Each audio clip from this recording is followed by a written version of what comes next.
The following program is hosted by immature, irreverent, obnoxious, and often disgusting young men. Listener discretion is advised. This time on Nude Clan. Wait, I beg of you!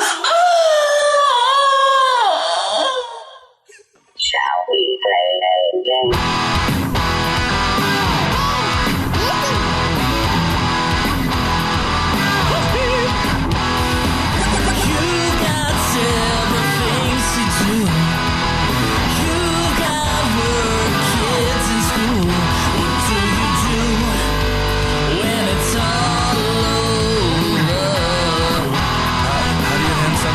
Player to another.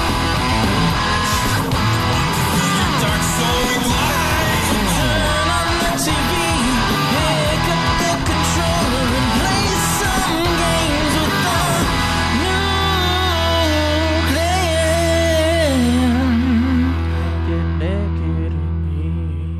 Welcome to another episode of Nude Clan. I am your host, Caleb Craig. And this is Cameron. Caleb Schweiss. I'm Joseph DeGolier. Yes, and today we're going to be talking about Symphony of the Night. Yet again, another Craig game. Yes, I have not lost yet. What does the Symphony of the Night sound like, though? Tell me. What is the symphony? What do they play? It has a sweet, jazzy feel. Does it sound like the Coliseum? Because the Coliseum's music kind of sucks, but we'll get to that later. I have no idea what the fuck you're talking about. Yeah. All right. Anyway, what have we been playing, guys? Cam? I've been playing Symphony of the Night. Is that it? Wow. Yeah, that's pretty much it. Man. Wow. Okay. Securing his seat. So I guess we'll find out what that sounds like soon. Yes. Craig, Schweiss? I have been playing a shitload of games this week. Put in Rocksmith for about 20 minutes. Played a couple songs. I'm glad you put in Rocksmith after the review. That's yeah, good. I did, and I've been just kind of. I've just been kind of plinking around on the guitar. Around? Yeah, just doing a few intro riffs because the other stuff is too complicated for me still. So that's been fun. I played a little bit of Final Fantasy VII last night. I'm grinding out limit breaks for Aerith, trying to get her final limit break, which I've never actually used in the game because the bitch is dead before I get to use it every time. I just buy the item and it's just there, and I'm like, cool, I can never use this. She's dead. Blah, blah, blah. But I want to get that done so that I can eventually platinum that game. Diablo 3 played to completion. Yes. Including the expansion, which was awesome. Yeah, it was, huh? Yes. Cha-ching. And Final Fantasy XI, a shitload of Final Fantasy XI. Just hours upon hours of cutscenes and bullshit to wade through. And this is the game series you want me to get into. Well, it not doesn't this sound like game. half the time you guys Not are all having of them fun. are like that. Here's the thing, Cameron. We started Ultima Final Fantasy saying, with the exception of mobile games, we will be playing every single Final Fantasy game. Yeah. Every game with the title Final Fantasy over it in the Japanese edition. Because there are some games where they're like, we need to sell more. Let's put the name Final Fantasy on it before we ship it off to America. Yeah. So besides, we don't do those either. But anything with the name Final Fantasy on it, we shall play and beat. Yes. And review. And if we're in order to be the ultimate Final Fantasy podcast. There are other Final Fantasy podcasts, Cameron, and they don't do that shit. Yeah. And I don't think another Final Fantasy podcast ever will. We will be the ones to rule. Okay. The one Final Fantasy podcast. It just sounds like half the time you guys complain about the games you guys are playing. Well, so. we've been playing FF11 for like 2 months, and we complained about FF11 before as well. We did. Is that just like the general no one likes to play this one? It's a huge game. No, it's not that it's gigantic, and you can't be like, okay, I'm going to take this week and beat it. I mean, which one is the one Aerith is in? Is it 11? 7. Okay, 7. Yeah, 7. Well, see, just the point of that is there's this part of the game of her skill tree that you will never see unless you grind the fuck out of it at the very beginning of the game. Yeah, it's at the end of the first disc. How does that make sense? Is it just like only the diligent will ever get to see this? Yeah, it's what grinding is to get new abilities. Just the word grind just makes me... Do the same thing in Fallout. Not really. I mean... You do. You work on a skill tree, you grind. Yeah, but it just like, okay, I'm going to work on this skill tree while playing the game, and it just levels it up as you're enjoying the game. Right, that's what you happens do. in Final I'm Fantasy. just manipulating it. You can't progress because Aerith will die before you get to... No, he's trying to do extra stuff. That's not required. Yeah, what I'm doing is what I do is I have an all materia, which casts something on everybody. And I have fire 2, and I'm walking into the forest and fighting a group of 5 root dudes and killing them instantly.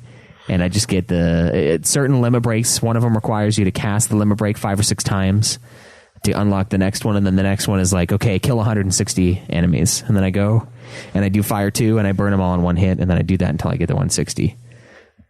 So I'm going out of my way to get this done, and it's kind of dumb because it will go away, and that's why I've never done it before. Is there a trophy or platinum in store? There's a for it? trophy, yeah. There's a Okay. trophy for learning everybody's limit breaks. Okay. Or else I probably wouldn't worry about it. I would just continue the story. So, Okay. Yeah. Oh, no, sorry. Legend of Zelda.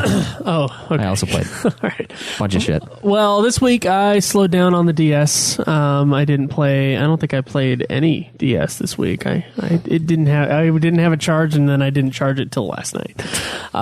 So that's what happened. I do think, what the fuck did I put in? I was ready to play some other games though. Like I put stuff into my PS4 and did the updates for it, and then I was like, nah, I'll just watch a movie while I was doing the updates. So yesterday I put into my PS4 the Lego The Hobbit.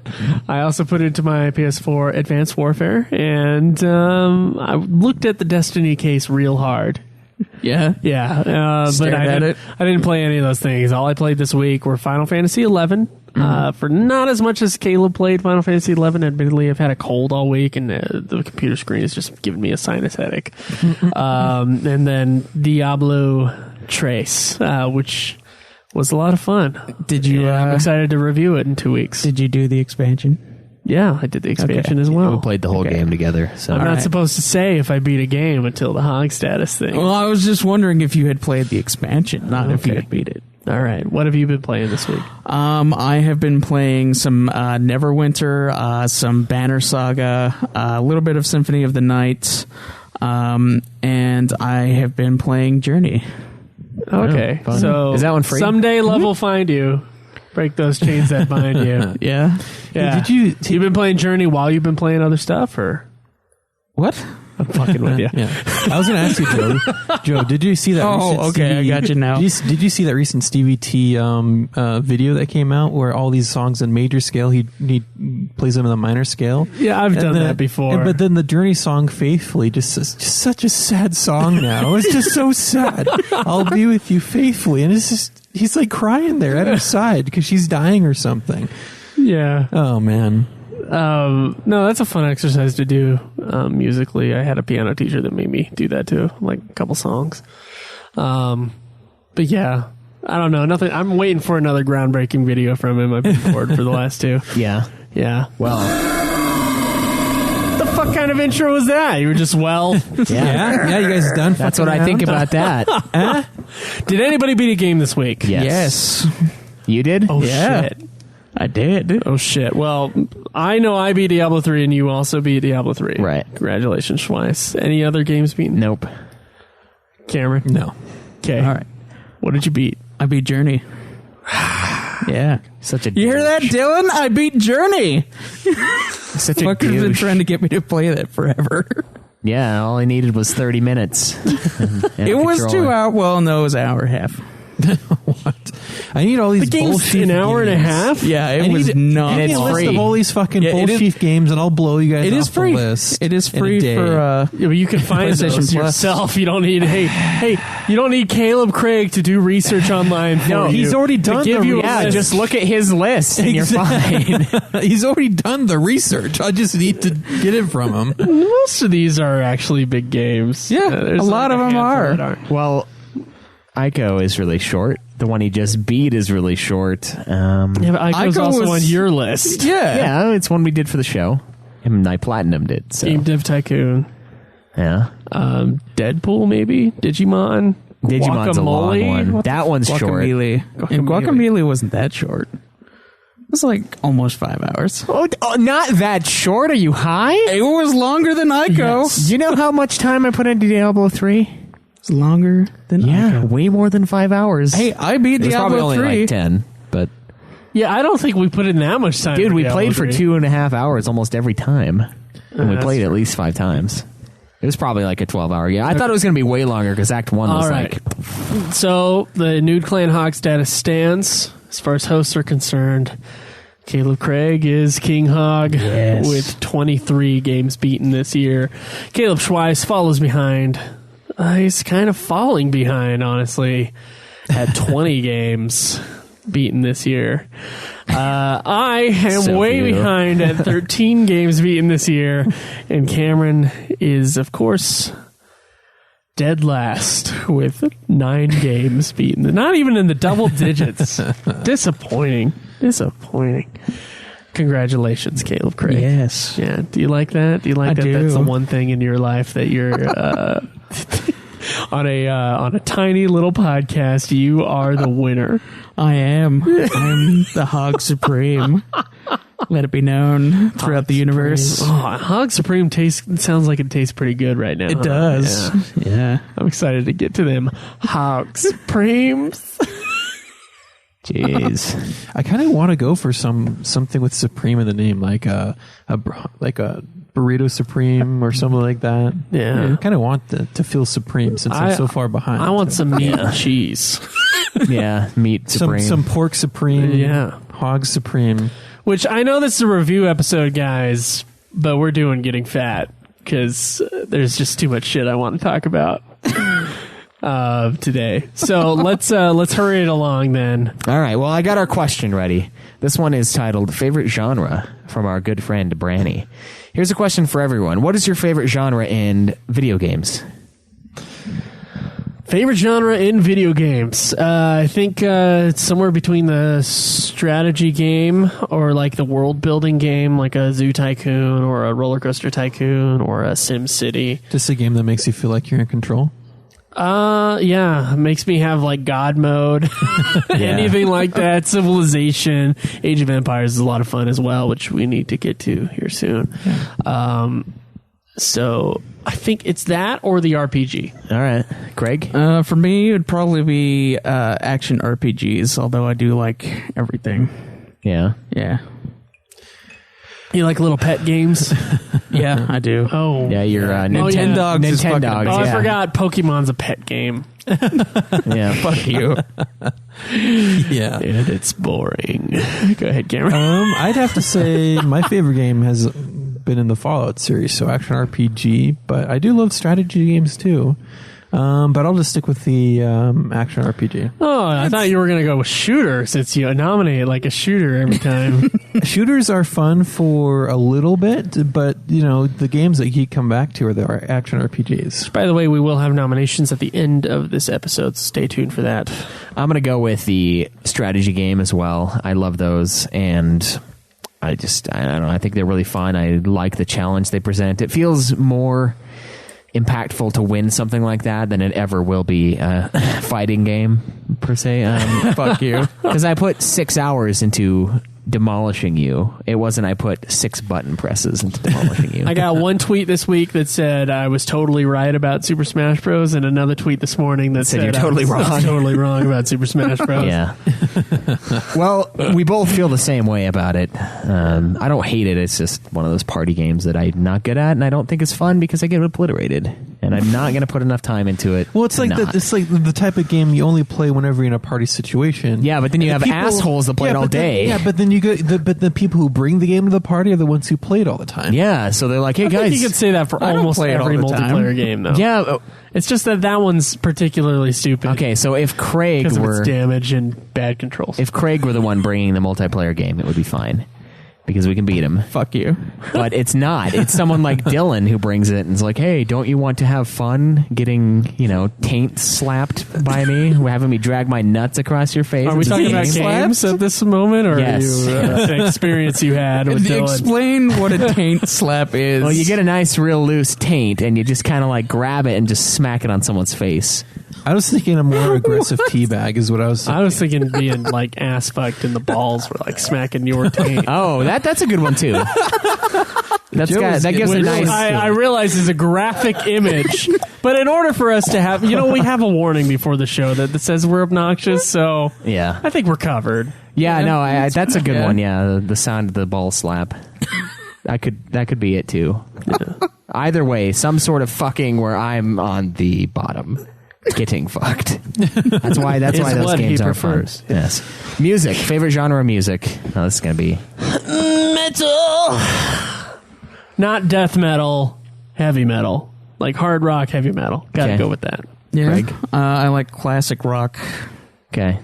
Yeah, my favorite, I don't know. I love rock, from the classic rock to all the way up to the metal, and death metal I just can't get into either. That stupid stuff I can't. I like get into. Soulfly.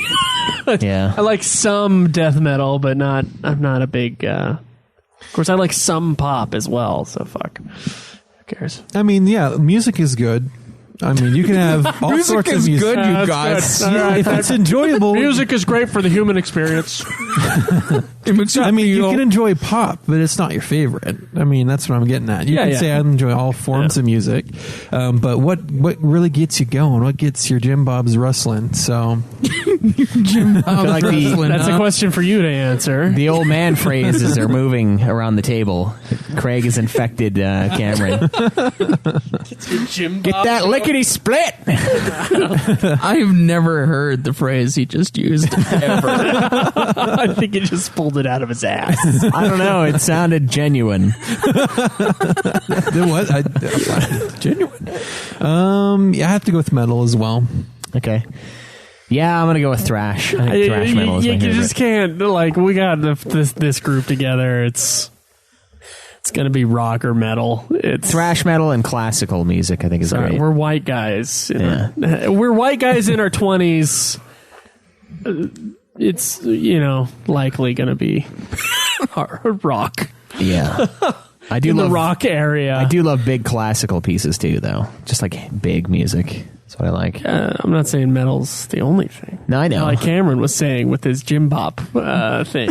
Yeah. Yeah, a great piano piece can just really get you too, right there. All right, the next section, literature. Joe. Pretentious. Caleb. I'm not reading what I read for fun. Well, okay, then that's what the question is. What is your favorite? I don't know. I think Go ahead. Sorry. I don't know. I've never been a gigantic reader. I have been trying to read in recent years more, but nonfiction seems to be the thing that I read for fun. Really? Yeah, and if it's Boring. fiction, I'm having myself read things that I've been told are important to read.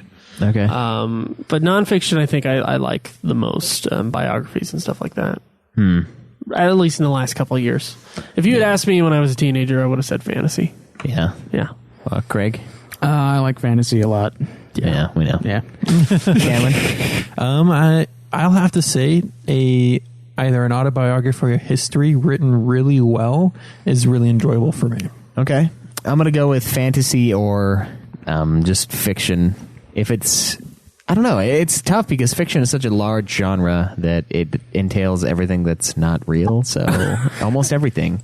It just depends on the story, honestly. If it's something that I'm interested in, I will read it. I've never been I agree. I'm the same way. I'm an equal opportunity genreist. Yeah. In everything except for music. Music is like I'm retarded with. But when it comes to movies, I don't give a shit what genre it's in, and I can usually like, oh, you want to watch that movie? Let's watch it. I heard it's good. Let's watch it. It doesn't fucking matter what type of movie it is. And people who care, like what type, I don't understand. I don't understand that. Yeah. There are some things like, oh, you like sci-fi, but like, there's nothing about sci-fi that gets me more excited than a drama that gets me more excited than whatever. And when I think about sci-fi, I think, but then I remember Jurassic Park is sci-fi, so I'm like, well, I mean, there is Jurassic Park, but then there's also all these other bullshit movies that the Sci-Fi Channel comes out with. Well, like I think Sharknado. sci-fi, I think Star Wars / 2001. I would say Star Wars. So we're already on movies.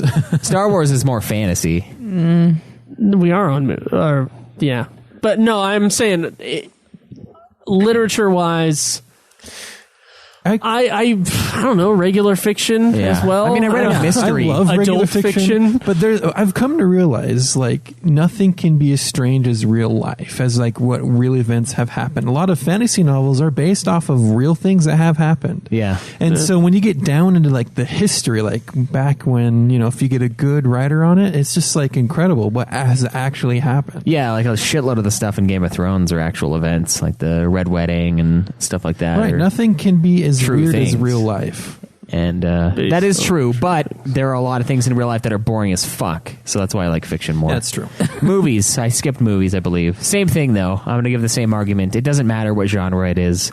There are good movies out If there it entertain, I am pleased. Yeah, and I think Star Wars is more of a fantasy than a sci-fi, I would say, because it has fantasy elements stronger There's than sci-fi elements as well, but yeah. The storytelling elements, the prequels, more sci-fi. The thing is, actually, like the underlying kind of forces in Star Wars is man and machine.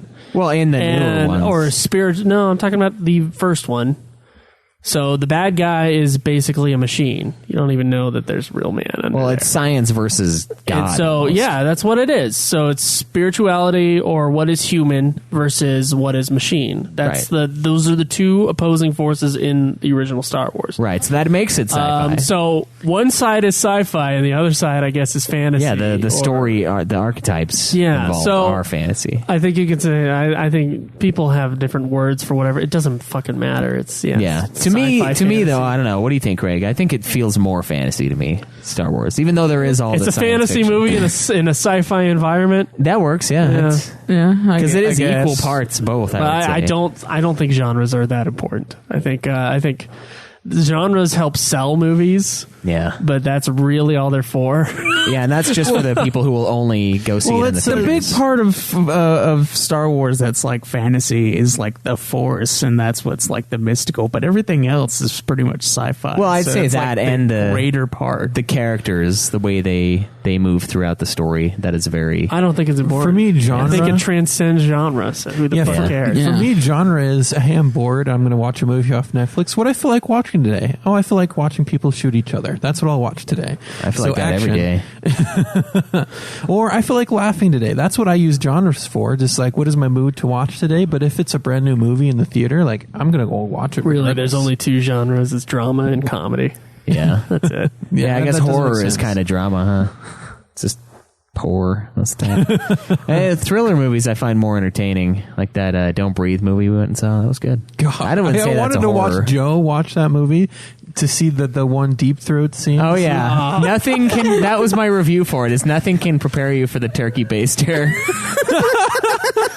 It's excellent. I saw that and I immediately thought Joe would be gagging right now. No, the dude next to Joe apparently was freaking out at The that guy next part. to me did not like that part. I just saw. I didn't like it either. Dude, I was like, oh. I was so sick when he brings it out on the drip going down as he's walking towards the her. little hair in the thing when he fills it up.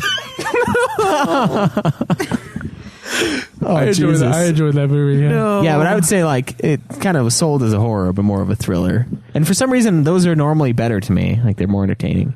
I don't know. I like a mix of genre. I don't think there's any one genre that's better than another genre, because at least in film, because that's the kind of the thing that I've been studying for years and years. But I think there's good to be had in all those genres. Yeah, there definitely is. And really, genre is just like settings and cliches. So we're going to call this drama that takes place in the Old West a cowboy Western, movie. yeah. And it's just really a drama, and it could be an action movie, and we're just, because they have cowboy hats on, it's suddenly what it is. Yeah, that's true. And so I think it's like, and so then one person will not like that aesthetic because his dad watched a whole bunch of cowboy movies and now won't watch any cowboy movies. And it's like you're not allowing yourself to enjoy what good there is in that genre. I would say the same thing for chick flicks. Now, yeah, you know, I like When Harry Met Sally, and I like kind of those movies in that ilk. And so I think there's things to be had, and if there's one genre that has a bad reputation, it's chick flicks or horror, but there's still good to be had. I would say things, the two worst are probably horror and comedy, because comedy's so hit and miss with everybody. I would say real broad, because you could say action comedy, you could say Well, I would say comedies have the most options to fail with individuals because people are so different. It's so subjective. Yeah, it's more subjective, I guess, than a drama. In horror, they just half the time they don't put any effort into it. It's like $10 budget, but sometimes those are great too. So it does depend on what they do. And I would say adult drama, I guess, is like my thing. If it looks like All the President's Men, I am in. Yeah, like if it looks like a 70s movie with no explosions, but a lot of like really good characters and like a lot of like dark secrets and shit, I'm fucking in. All right. So I guess I have a preference for like, do I want to watch this or this? Yes, maybe. Yeah, I guess. If I were honest with myself, I'd be like, okay, it's time to watch this adult contemporary drama. Yeah, I tend to like the darker noir type films. So nice. All right, so we had one answer to this. Batman 2J said RPGs, Thanks, Batman. mostly JRPGs, but I'll play anything good. 80s hair metal, Skid Row. There's some good songs. Westerns, Clint Eastwood all the way. Fantasy, but I enjoy good biographies or autobiographies. Okay. Clint Eastwood, I think, is better than I like him more than John Wayne, personally. Yeah, but have you seen The Searchers yet? I haven't. No. God damn it. That's the best John Wayne movie. The Searchers or True Grit. Those are both really good. But Searchers is like an amazing movie. But the new True Grit is the one on the list, not the old one. Yeah, that may be so, but it's still a good movie. Yeah. Fair. All right. I think I've only seen like 3 of his movies. The fucking World War II one that's like 7 hours long, where he dies at the end. I haven't seen any of his World War II ones. And I know he's got a bunch. I only saw the one in history class, and it took like 6 weeks. All right, so that's awesome. Thanks for asking the question, guys. We do have a review, but we'll get to that later. And let's talk about some Symphony of the Night. yes.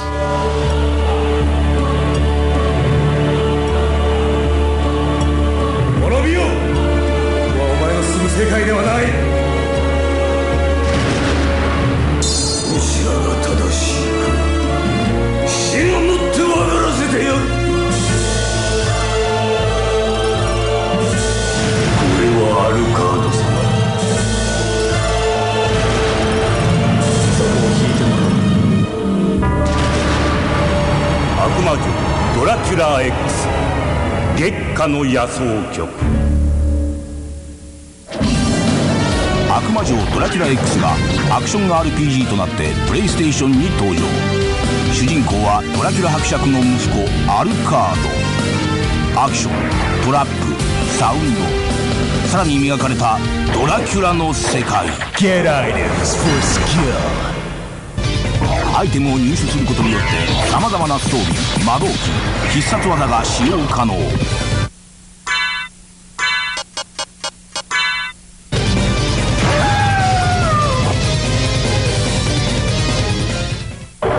Power of the Vampire.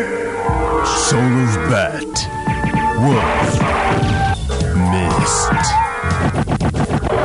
Lot of monsters up here.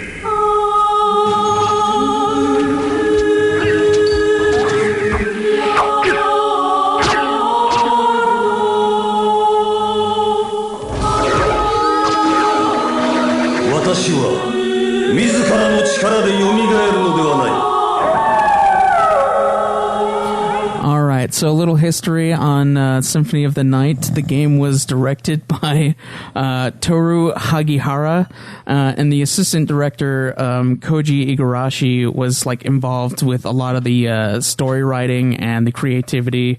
And a lot of the programming too. So he was doing a lot of the stuff. Of the stuff. Yeah. And according to Igarashi, Symphony of the Night kind of was like a side story for the whole series. Because they were able to do a lot of stuff that Castlevania games had normally not done. And then they kept a lot of those things that they used in Symphony of the Night for later titles. Like the whole RPG type thing and a lot of the exploration. And then his motivation for creating like this kind of style of game was because he felt like the Castlevania games were too linear and he saw a lot of them like in used game stores, like piling up, and nobody was really buying them. And so he was a big fan of the 2D games, and so he wanted to make them like longer and better. And so he tried to make a Castlevania game last longer by incorporating the RPG style elements, and they took a lot of inspiration from the Legend of Zelda games. Where you have to do a lot of backtracking and exploration in order to like kind of move on through the story, where you get like more items that allow you to, progress to do something that you couldn't do before. Like in Legend of Zelda, you get like a bracelet that'll allow you to pick up a rock that you couldn't do before because it was too big or something like that. Right. Yeah. And they do that a lot in the Symphony of the Night. Like there's a lot of powers that you gain, like the power of mist, which allows you to like go through vents and stuff like that. And then the games also kind of compare to the Metroid series a little bit, because they do the same thing with it's a big map. You kind of explore a little bit, you get more stuff. And that's kind of where the term for the Metroidvania genre came from, was the mixing of the RPG style stuff of Symphony of the Night and the Metroid style of kind of going to explore and then backtracking and gaining items to like go further in the game. Okay. And then the game didn't have much of a budget for the US release. They had they didn't think that it would do as well as like some of the other Castlevanias, because they had been slowly and like not being purchased. And so when they brought it over to the US, they had like a worse kind of quality for the recordings, which Cam had bitched about before, saying that it sounds like they had recorded in someone's bathroom. It did.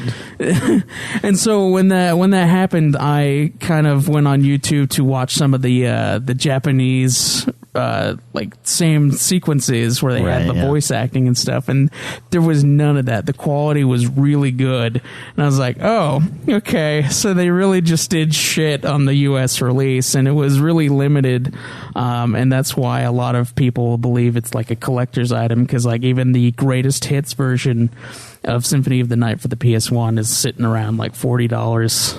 That's pretty high for it is a non-FF game. Yeah, and then the art director, or the character designer, Ayami Kojima, it was like her first game that she worked on, and she drew a lot of her inspiration from the Bishonen style art, which is like it's where they draw like handsome men in a really anime style way. And a lot of the fans really enjoyed that. Isn't that all anime? Yeah, I guess.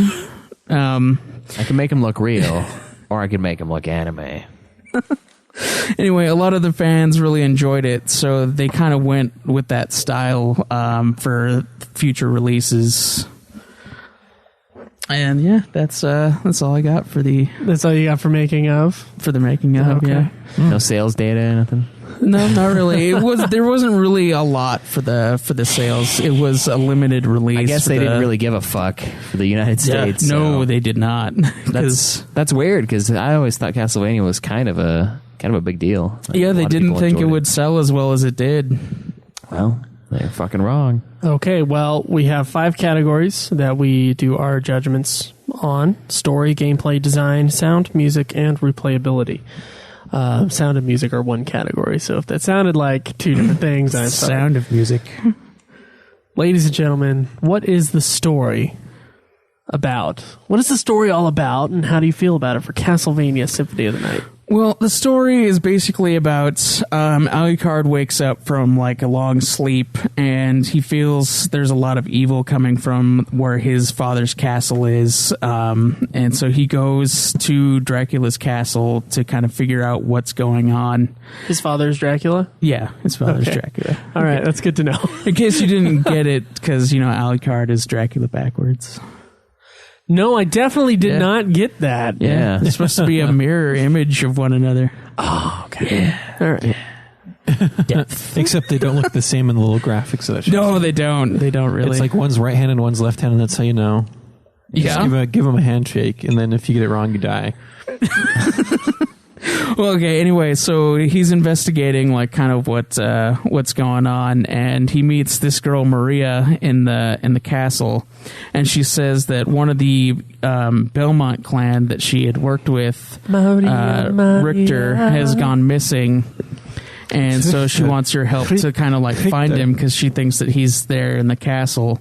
And so eventually he kind of runs across Richter in the Colosseum, and Richter basically says that he's the king of the castle now and that he's going to rule the people. I am the lord of this castle. The king of the castle. It behooveth me. Yeah.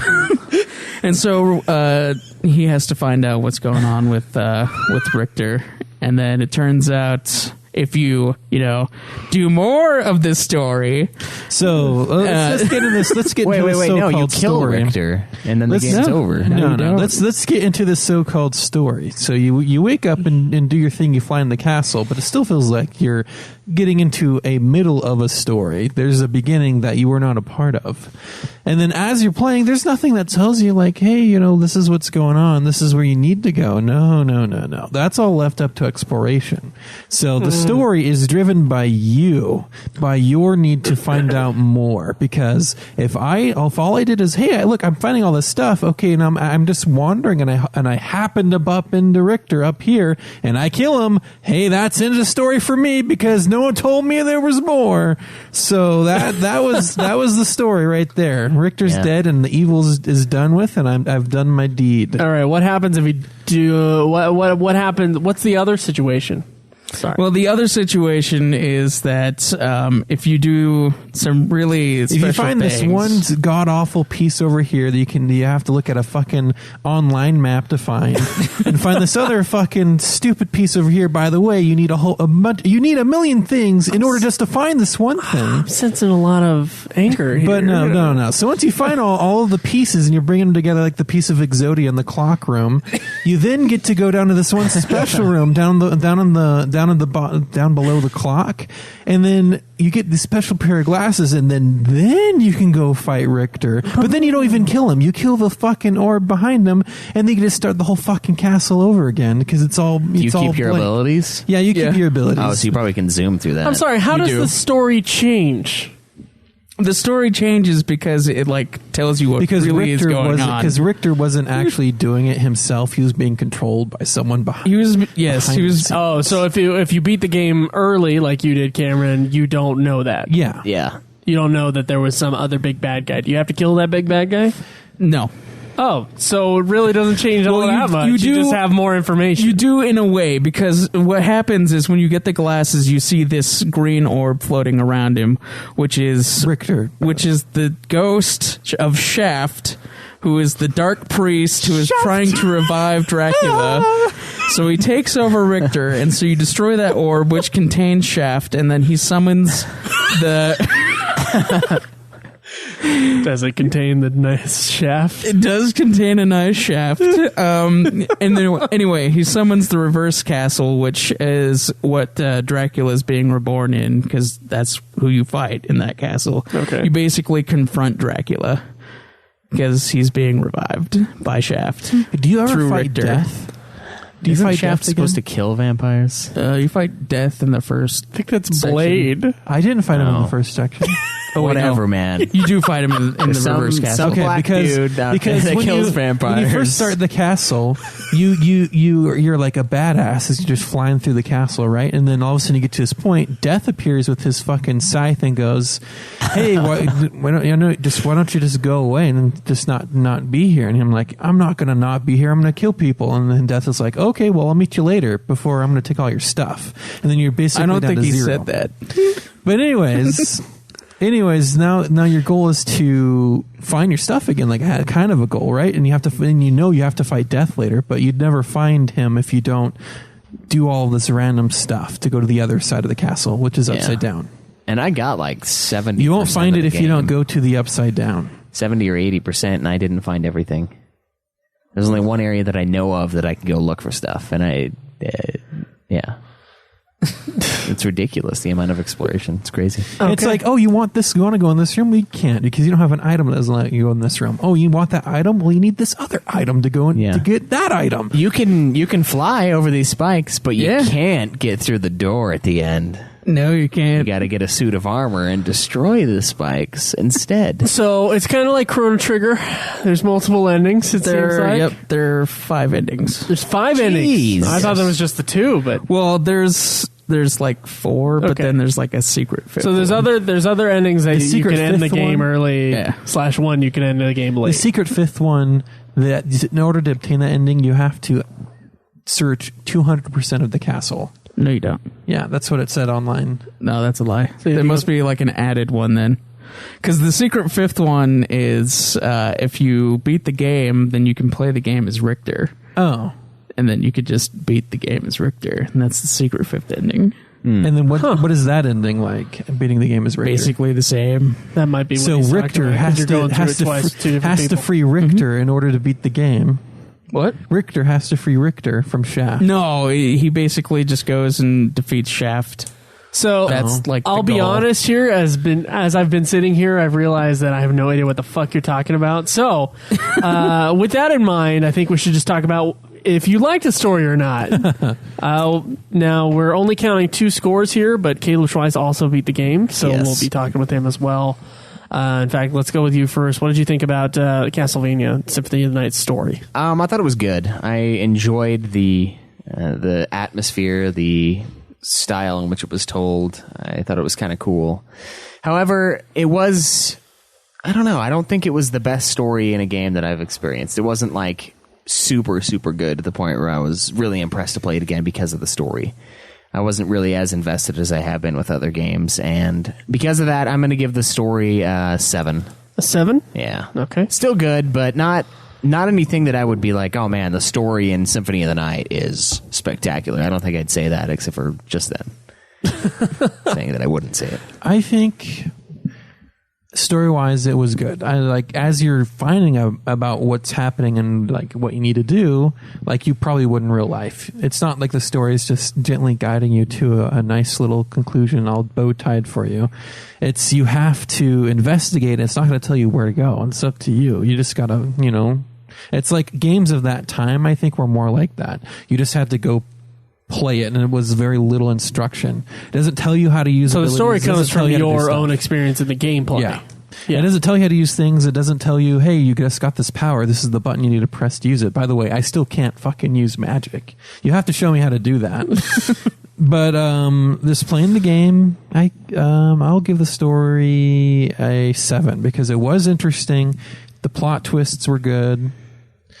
I'll just go with that. Yeah. All right, Craig. The story is pretty good. It's not something that you would find in a normal RPG, like where it's entirely story driven. The story is somewhat. It's a small story. It's basically, depending on the way that you beat it, the story changes. So it kind of also depends, but I think each one is actually pretty good. Like when you beat Richter, as Caleb and Cameron did, what happens is basically Richter saying that without Dracula being there, he has nothing to fight. He's no longer a hero, so he was going to basically lead the people anyway, be the shepherd to the sheep when there's no wolves. Like that's something like he said, and he has no purpose. And he basically has no purpose, so he's trying to create a purpose. And since you don't know that he's being controlled by someone else, that's kind of an interesting kind of take on what the hero ends up as. And then if you beat the story like the way that, I guess, the secret way, then you confront your father. You like tell him stuff about his about your mother and stuff like that, and it's a really interesting way to end it. Okay. So I really enjoyed the story. Okay, what would you give it? I would give it a 9. Give it a 9 out of 10. All right. So Caleb enjoyed the story. Well, he knows the whole story. He also went further. Is this game understandable to someone who hasn't played the Castlevania games that come previous to it? I would say yes. Yeah. I wasn't really confused, though I will say that going and doing the actual ending really doesn't make much of a difference to me. I think it's cool to do it because I enjoy the gameplay. Yeah. I enjoy where the game's going, and I want to see the extra ending, but the big reason for the extra ending is because that is the canon ending, and I don't care about the canon ending personally because I'm not going to play the next Castlevania game and then the next Castlevania game. It's not a series that I've started out from the beginning and I'm going through with the story. So, yeah, I don't know.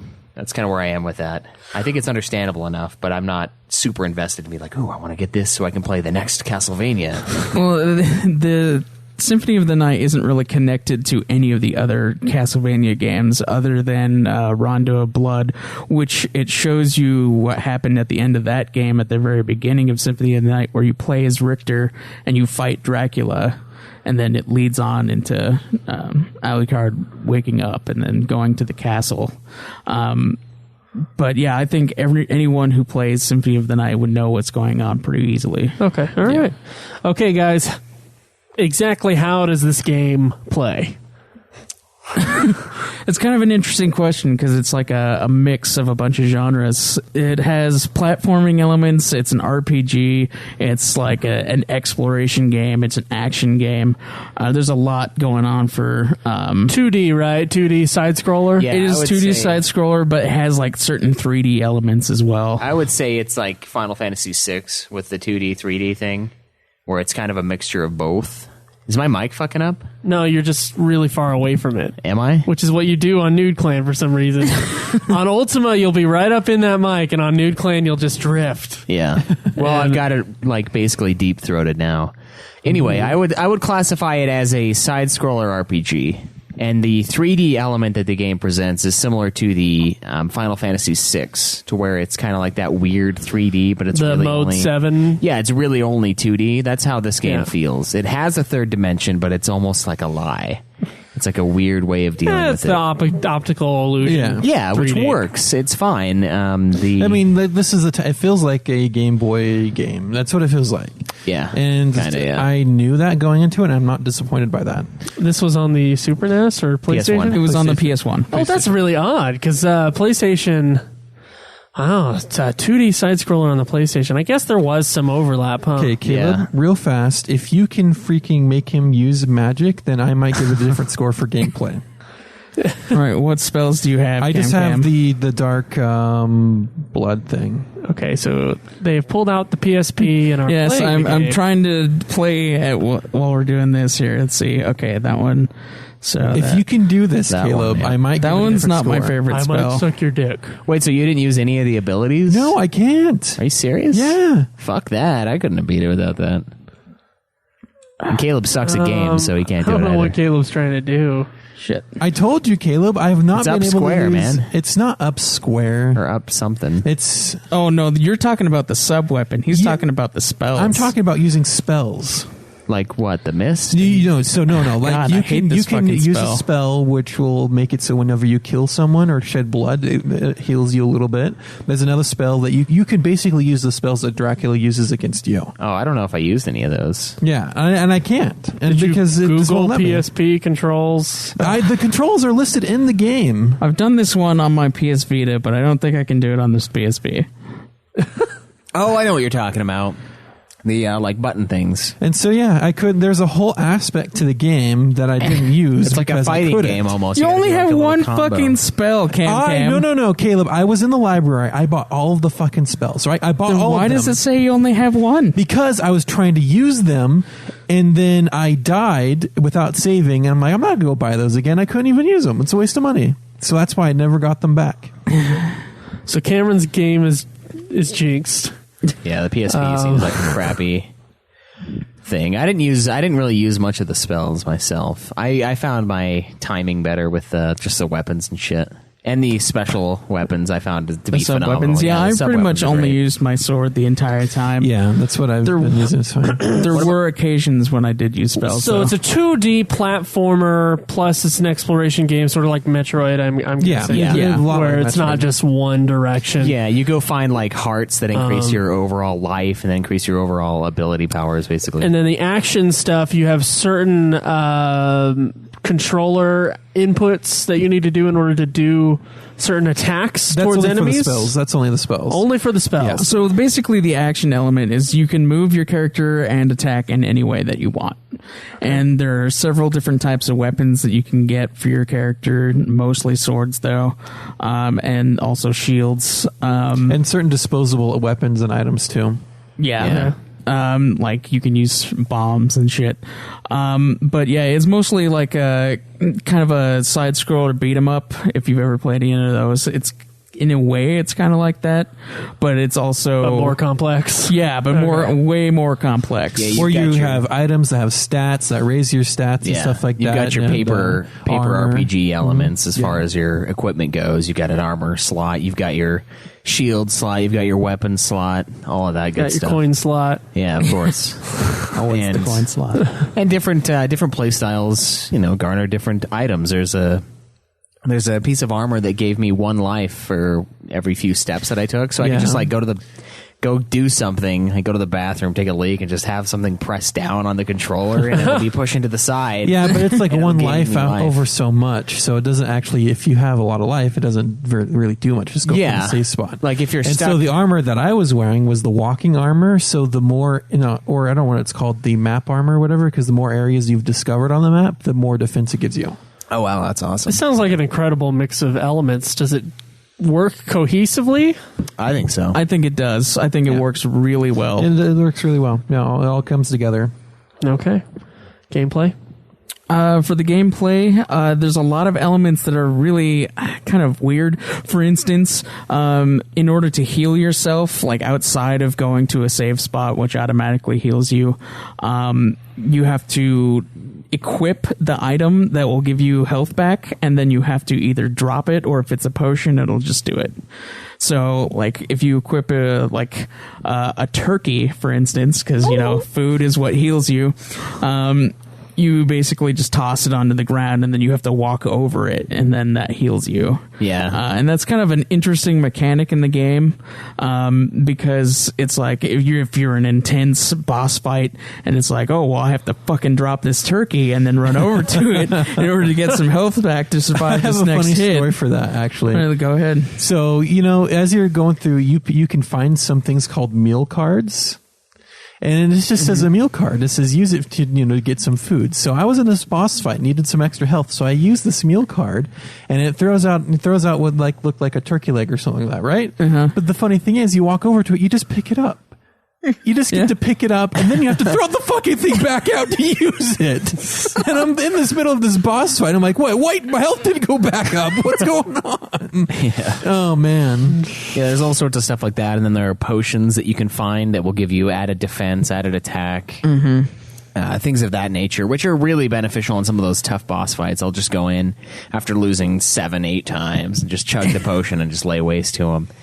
And I think the gameplay in this is really good. I think it shines above the story in my eyes, because it's more the story is kind of more about the gameplay to me. It sounds very experimental. In the first castle, the boss fights to begin with really hard. I had to do it over and over again. But after I got us to a certain point, the boss fights only required like a little bit of skill, but just to hit them as fast as you can. Yeah, and then there's some memorizing of their patterns too. There are some ways to fight them that are better than other ways. Like don't go too close to them. Don't knock the one guy down.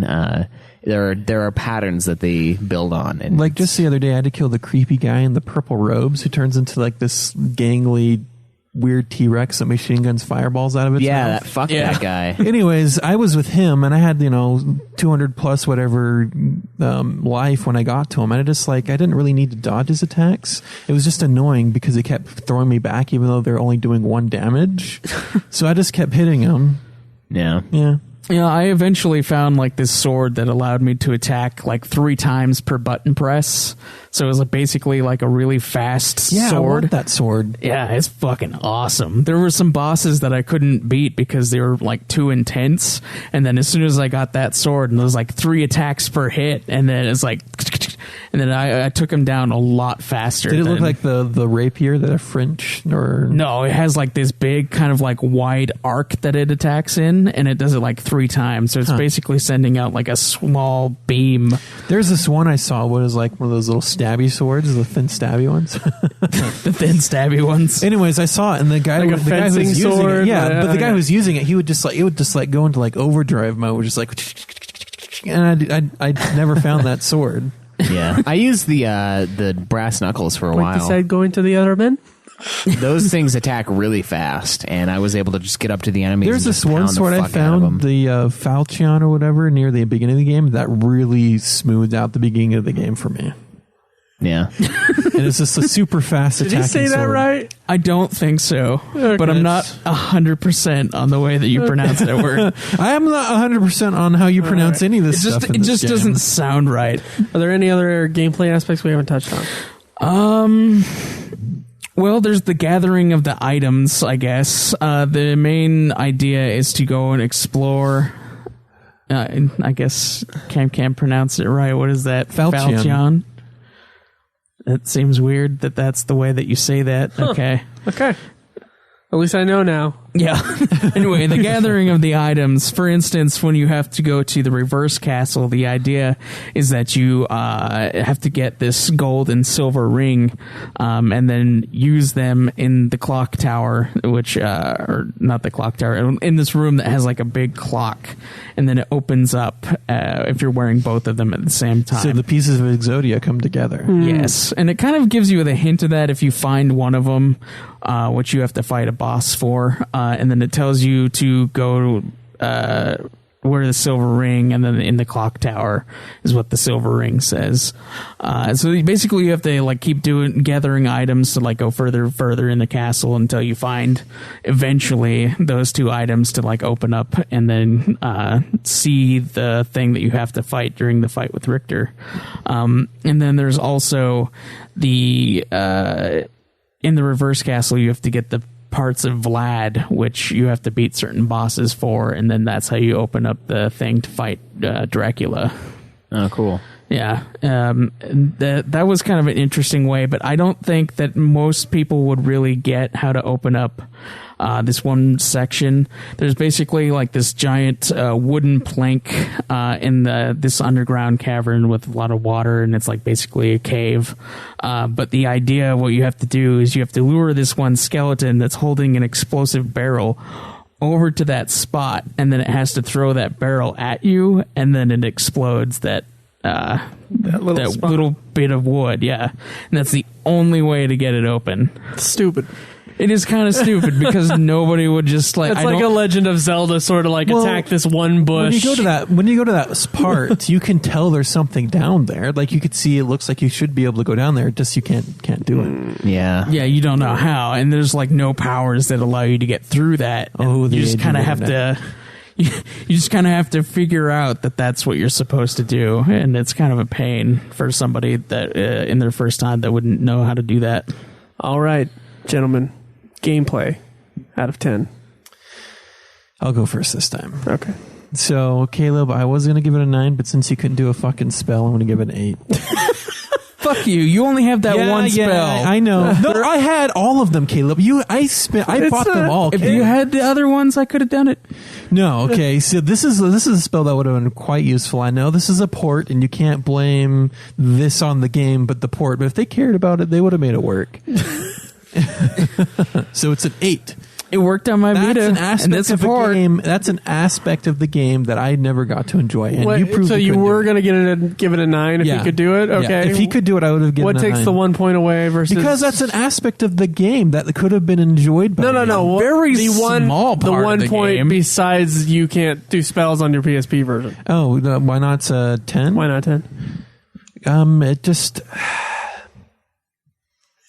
There's just I'm trying to like articulate this here. It's just like there was just certain things of the game that just wasn't a perfect game about it. Okay. And so I feel like a 9 would have been a good. So my real answer is a 9, but it's an 8 because I can't do it. Okay. That's fair. All right. I feel like that's a hardware His problem and not a gameplay game experience is I would have fucking loved to use Do your those buttons giant- do your do buttons those- work otherwise? They do, but I've noticed that sometimes, to use an item that you have, it's the up arrow plus an attack button. Yeah, that's how it always is. Sub-weapon. Yeah, I know. But sometimes I'll be jumping up in the air and then hitting right and then trying to attack, and he uses his sub item anyway. Oh, and so not supposed to be that way. So it's. So it could be a hardware problem. Yeah, it could just be the PSP. I don't know, I man. will recant. I never had that problem. I will recant it if I can hop onto Caleb's and then use a spell. Okay, fine. Okay. All right. Further review. Check the description of the episode. See if anything's changed. Yeah. What about you, Greg?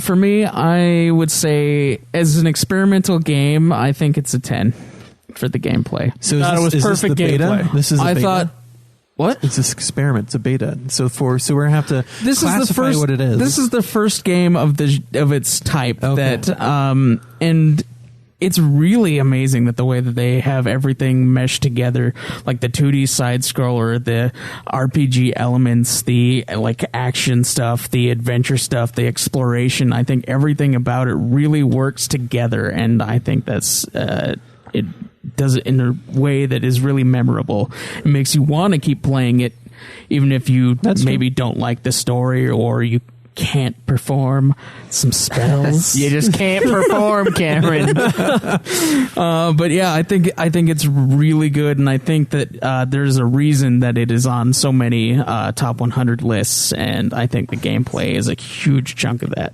Well, it's not the story. It's pretty uneventful for the most part. You know what? I might. I'm thinking somewhere between 9 and 10, and I think I'm going to go with 10 because okay. Is that fun, huh? Yeah, Caleb has it right. I mean, if it weren't, I wouldn't have gone back and intentionally, because I went and I found Richter and I killed him.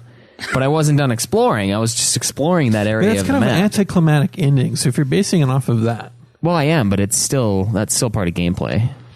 And the reason why, and I killed him, and I got the credits, I got the cutscene, whatever, got the smooth music at the end, and I went back in and said, okay, saxophone music going on. Richter's here. I haven't gone here. Let's go here. And I did that because I enjoy the gameplay. That's how I was trying to play. I was trying to find these items without using help, but it just went down to it. You needed to look online to find certain things. I did look online for a couple things. It just got so annoying. Okay, yeah, I've been down here and I can't go farther. So where else do I fucking go? And there are sections of the map that do not appear on your map. Yeah. You just have to know which places there are to secret hit. rooms. Yeah, it's tough. But I found most things. I found a bunch of stuff. And it's because I was interested in the gameplay. I was interested to see what else I could find to use. I wanted to collect all the extra health files. Even though I already beat the game, I still wanted to be prepped in case I want to go back and do the actual ending. Go and find the orb thing or whatever the fuck and actually play it. So, and the reason that drew me back is the gameplay. It wasn't anything else. It was just my desire to explore, which I thought was fun. I hated it at first because I was like, Jesus Christ, I have no idea where I'm going in here. And it was frustrating. But then I was like, okay, pull up the map, look at it and be like, there could be an area right here. So I'm going to go fuck around in this zone until I find something that is another area. So the fairy familiar will help with that because she'll go, there's something different with this wall. But you have to have her selected in order to hear that. Yeah, there are certain I preferred the retarded sword that didn't really attack anything. That's the one that I use the most. Like, if you use the you sword... can relate is why. Well, no, fuck you. The sword, like, it kind of stays behind you, and then it tries to attack the enemies, but it, like, does it too slow. So it's like, Yeah. Because you're already on to another enemy. It reminded you of your early COD days, probably. No, fuck I'd you. see somebody run by, and then you're like, oh... Could you just like wait in the corner and just let your sword grind so it can level up? It does attack stuff, yeah. Nice. It sucks, though, because you get to where you like leveling up, everything gives you 1 XP. You're like, Let's talk about something that's very unique to the Castlevania series. I think anybody can look at a game and realize it's a Castlevania. Even I, who have not played any Castlevania games, I can look at a game and realize that it's a Castlevania game. Is it because it's Design. a large castle? The look of this game. The design is really awesome, and it fits in with a lot of the other Castlevania games, and it kind of, being what it is, defined a lot of the old, newer Castlevania games. Pretty much all of them do take place in a castle really? Dracula's Dude. castle. Yeah, it's surprising, right? Castlevania. So Yeah, it's a country of castles. Is what I it thought is. maybe a couple of them would be just little keeps, just tiny little. Just a little keeps. Yeah. I think the only one that doesn't. No, wait, there's two. The Lords of Shadow series are the only ones that do not take place the entire time in a castle. Wow. Yeah. Okay. It's really weird. It's just like you walk into it and like, who is the designer on this castle? Some of these designs don't make sense. Like, I have to turn to a bat to get up there? How does that make sense? Well, if you're No one can Dracula, live here. No one can Oh, live you mean here. the actual function of the well, castle? Dracula is the I'm one. just joking. As a game element, it's perfect. But I've always thought that as a person walking in, like someone designed the spaceship and they didn't design it very well because people can't go there. Only I can go there. So this was PlayStation, but it's also a 2D, almost sprite-based side-scroller, which is odd for that generation because everybody was getting on the 3D train. Do you think they made the right decision in that, or are there 3D Castlevania games after this? There are a PS2 few. ones, There's a couple PS2 ones, and then the Lords of Shadow series is on the PS3, and that is also Okay. a 3D. I think they did go with the right decision going with 2D. Because a lot of their handhelds that have kept this kind of style, not just in design, but like in the gameplay as well, like the Aria of Sorrow, Dawn of Sorrow, Harmony of Dissonance, like all those ones, they just keep kind of with the similar thing of the exploration of everything. And the castle always changes from game to game, so you'd never feel like it's the same thing. And in this one, I really like the design of all the little sprites, of all the characters. They move really well. There's a lot of different things, like when you equip a sword, it's kind of like obviously different from like some of the other swords in the way that the way you swing it, like it changes. And then The backwards dash. the backwards dash. I spam that out of the spam. And then like Alucard's cape, when he's wearing a different cape, like the inner lining changes. Like if you don't really have anything in there, it's kind of like a tan color. But if you have the one that he starts with, it's like red. And then it just depends. So it's responsive. Yeah, it's responsive to the things that you equip, and then like just the animations of everything. Like when you get attacked by certain Medusa heads, you get turned into stone. Oh, fuck those. And Those go straight for you. The other Medusa heads, they're just minding their own business, zooming across the screen. But the Medusa heads that turn you to stone, they zero in on you. They don't. They just go in a zigzag pattern. Yeah, but they go in a zigzag pattern aimed directly at you. What do you guys think about the gothic look of the game? I think it fits. It definitely, it definitely works with like the idea of Dracula and vampires and the era that it's in. So I think that really works with it. What did you guys think of the look of the game? I like the look of it, and I feel like it did set the mood, and that's one of the reasons why the game was interesting. More so, I think it did that. This is stronger than the story section itself. The design is awesome. I loved it, and I'm acting like I'm mad, but I think it's actually cool that you can do the reverse castle, the upside down castle. Just adds an extra element to the game where they've designed this castle to be played upside down. I still need to find those boots that allow me to launch straight up in the air because I haven't found those. Oh, the gravity boots? It's fucking stupid to not have those. It just takes so long to get everywhere. It's also weird that we refer to that as a Gothic style. Like, it looks like it on the outside, but on the inside, Gothic buildings are like insanely bright and very window heavy. Oh, Gothic is the clash between darkness and light. Yeah, but it's more about the light. So it's about light and shadow working together. The style of architecture before Gothic, I think it's like, I can't remember what it's called, but that one is actually more close to what Castlevania is. Okay. There's a lot of- Castlevania does have a lot of like glass windows, but they're dark. The idea of Gothic dark is outside. Yeah, it's not dark. the It's not idea light. the idea of Gothic though is to bring like the light of God to Earth. And Castlevania is not that. Okay. But the style of the chapel buildings with are. a giant fucking sword in it. Dude, I did there's a a thing chapel. I did a thing in one of my classes trying to find out why the fuck we call Gothic like evil looking, and I couldn't find anything. There's nothing. It just happened. It just happened with like Dracula. Well, there's like gargoyles and stuff. They're kind of scary. Yeah, but those they don't exist in this. They didn't have them in thought they Gothic did. architecture. No. Oh, okay. No, it's madness. Well, I don't understand. Find it. whatever the fucking architecture we're talking about. It's a combo of stuff though, and Okay. I do think it does add to it, and it makes it interesting to go find those new items. Like if the area looked boring, I don't know if I would have wanted to go So it's discover. like FF11. Oh yeah, there's I several don't want to go sections. find out what if the you footsteps are in 11. I don't care. If you are a hog player and you like hog points and trophies, the 200% doneness is just like you can complete the game up to 200%. That just calls to you. 206. That just calls to Fucking you. retarded. Well, no, it's 200.6%. It Why? should just be 100%. No, but It's the it's most you can do in the game. They want to hide the ending though, Stupid. but then they still let it the first time go over 100%. So you're like, I did more than what there is. No, but all the little secrets that you can find in the reverse castle, the enemies change from the main castle to the reverse castle, and just that design element I think was awesome. Okay. What would you guys give design of 10? I think I would give that one another 10. Okay. The sprites, even though some of them change, like they're the same, but they're just a slightly different color. I feel like everything works with it, and nothing like feels the same. There's like a bunch of different sections in the castle. They're all really unique feeling, and then you go into the reverse castle, and then there's more enemies, and they're all different, and there's different bosses. You're not just fighting the same bosses, just in reverse. It's really awesome. Yeah, I'll give it a 10 as well. Okay. I think it added to the overall feel and experience of the game in a very positive manner. I'm giving it a 10. Oh, wow. Yep. Cameron gives something a 10. The design fits the game 100% perfectly with all those extra hidden elements. But does the sound and the music, Cameron? Okay. Do you want me to open this one, Cam? Yeah, go ahead. You're the one that has the biggest problem with it.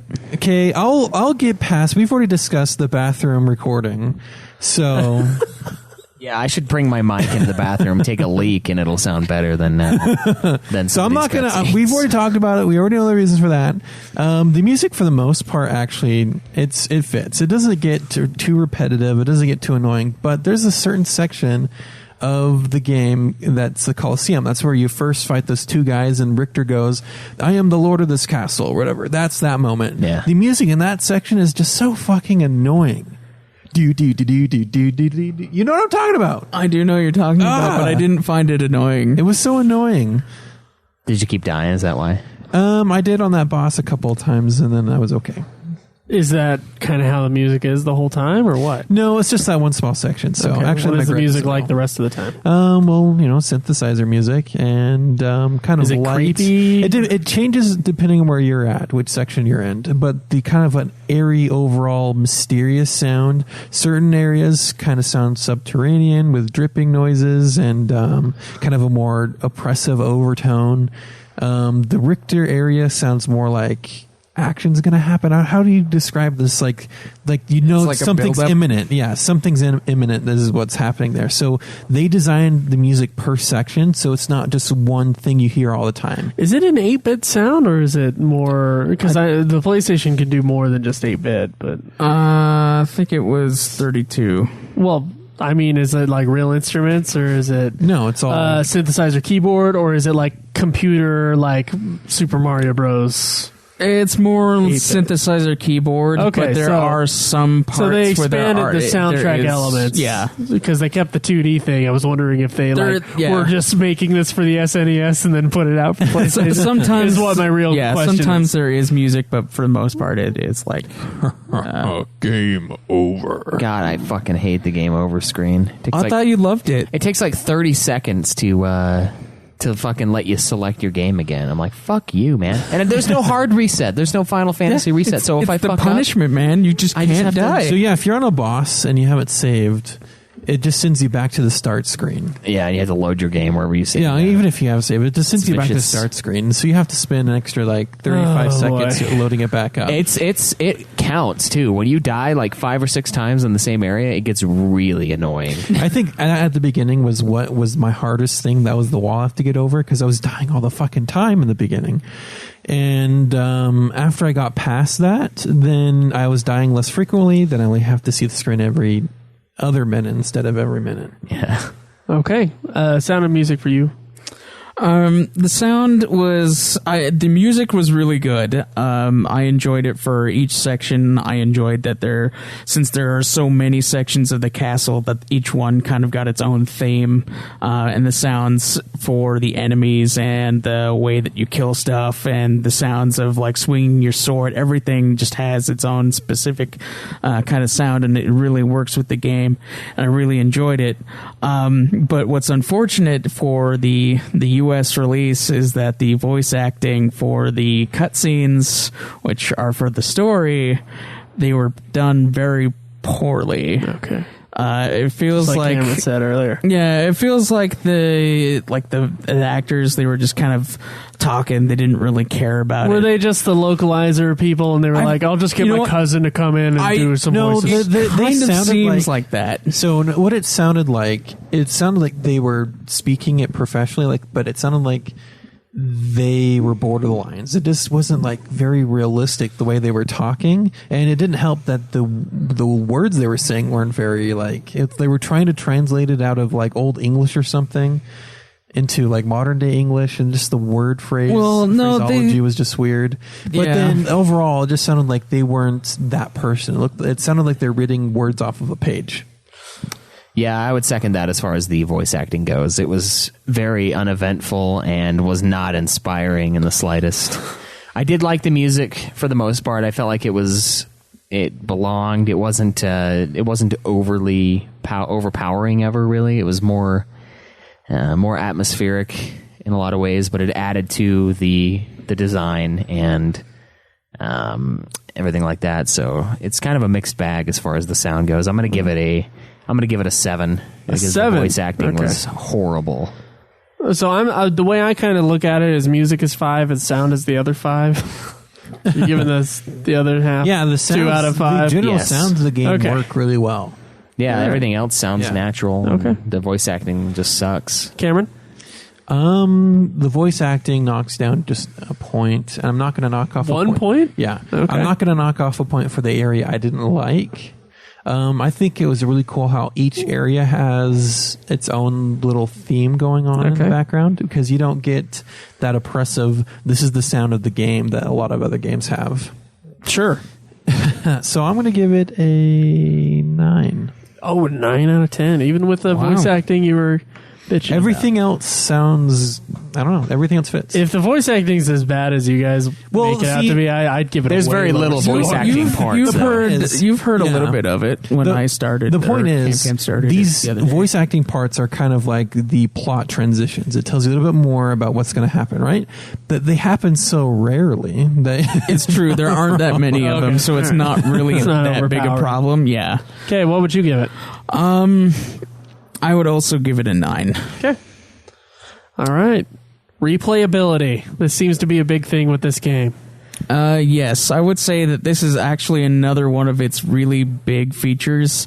The replayability for this game is, I would already give it the score of 10, just because I've already played it a second time. There are multiple endings for this game, so you can go and explore each one. There's a lot of exploration, and I feel like the game is a lot funner if you've played it before, just because you don't have to have the frustration of like trying to figure out how you get through like that wooden plank, or how you get to the glasses to see like the special ending or the secret ending to Caleb and Cameron, and then Also, like, when you beat the game, you can put in your name as Richter, and then you can play through the entire thing again as Richter, and then he gets his own special kind of game where at the very end, through the reverse castle, you fight Shaft, the guy that mind controls him. So like it's a really interesting way to do the game, to have like a secret way to like play it again, but as someone else that has their own special like skill sets and stuff. And that one is also kind of different because it doesn't really take the RPG elements that you do with the Alucard. You stick with the like action that the other previous Castlevania games are. Cameron, what would you give it? I will give replayability a 9. A 9. Okay. A 9. Why is that? It's a lot of fun. I do want to play it again. But it's not like this sprawling epic that calls to you. But yeah, that's what I'm going to say. It's 9. What, are you distracted by something, Cameron? No, like what do you say, 43? Why did he say 43? Because I was adding up your shit. Yeah. Caleb, what would you give it? Ooh. I will also give it a 10. Okay. It's teetering between 10 and 9 only because I haven't played it in like a week and a half, but I am interested in playing it again. I do like the exploration element that the gameplay brings about, and I think that is enough of a reason for me to want to go into this game again. And I kind of want to see the actual ending, not that I plan on playing the games after it necessarily, but the fact that they are modeled after this game does give me some sort of desire to do so. And the fact that I beat the main boss and it was like 1:30 in the morning and I was like, okay. And I turned it back on, and it was before we were recording. It was like last week. Mm-hmm. I was like, well, I want to go see what's in this area because I didn't really want to beat the game right now. I wanted to go check out this first. So I went in and... You wouldn't know that you were going to beat the game if you go to that area. Yeah, and I was like, oh, this is cool. There's a new zone. And then I get fucking end boss, and then I get credits. I'm like, shit, I didn't want that. I mean, it's cool, but I'm going to go check out this other zone. So I think that's a great thing that any game can have, where you want to actually keep playing after you complete the main story. And knowing that there are other endings to the game is even more of a reason to go back and find all the little secrets. Mm-hmm. Okay. So let's get a quick recap here of Castlevania Symphony of the Night's scores. The only ones that are going to count are Cameron and Caleb Craig's, although Schweiss's is thrown in there as a nice little hello. So with story, Cameron gave it a 7, Craig gave it a 9, and Schweiss gave it a 7. For gameplay, Cameron gave it an 8, Caleb gave it a 10, and Schweiss gave it a 10. For design, so the look of the game, all three of them gave it 10s. For sound/music, Cameron gave it a 9, Craig gave it a 9, and Schweiss gave it a 7. Replayability, Cameron gave it a 9, Caleb, Craig, and Caleb Schweiss both gave it 10s. So Cameron gives it 43 out of 50, Caleb Craig gives it 48 out of 50, and Schweiss, as an added bonus, gives it 44 out of 50. The total, the official Nude Clan score for Castlevania Symphony of the Night is 91 out of 100. I believe that's pretty fucking high. That's pretty respectable. Yeah, it is. Considering the story. If mine were included, I think it would be around like 92, maybe 93-ish. So that's a pretty solid score. Like, yeah. It's a good game. It's up there. Although we only really play good games for the most part. But that's going to be changing here. Oh, yeah. In the next little while, guys. Don't you fucking worry. We're going to have some stuff. Okay. So. And it's more like shit. Do we want to talk about that at the end? The new segment that we're going to have? Yeah. For game? We can talk about it, yeah. All right. We'll talk about it in Getting Fat. Yeah. So I know before we get to Getting Fat, we do have some news. Want to tell us what that is? All right, yes. So the news that I have for today is PlayStation, or Sony, has officially announced the PlayStation Pro, which was previously the PlayStation Neo.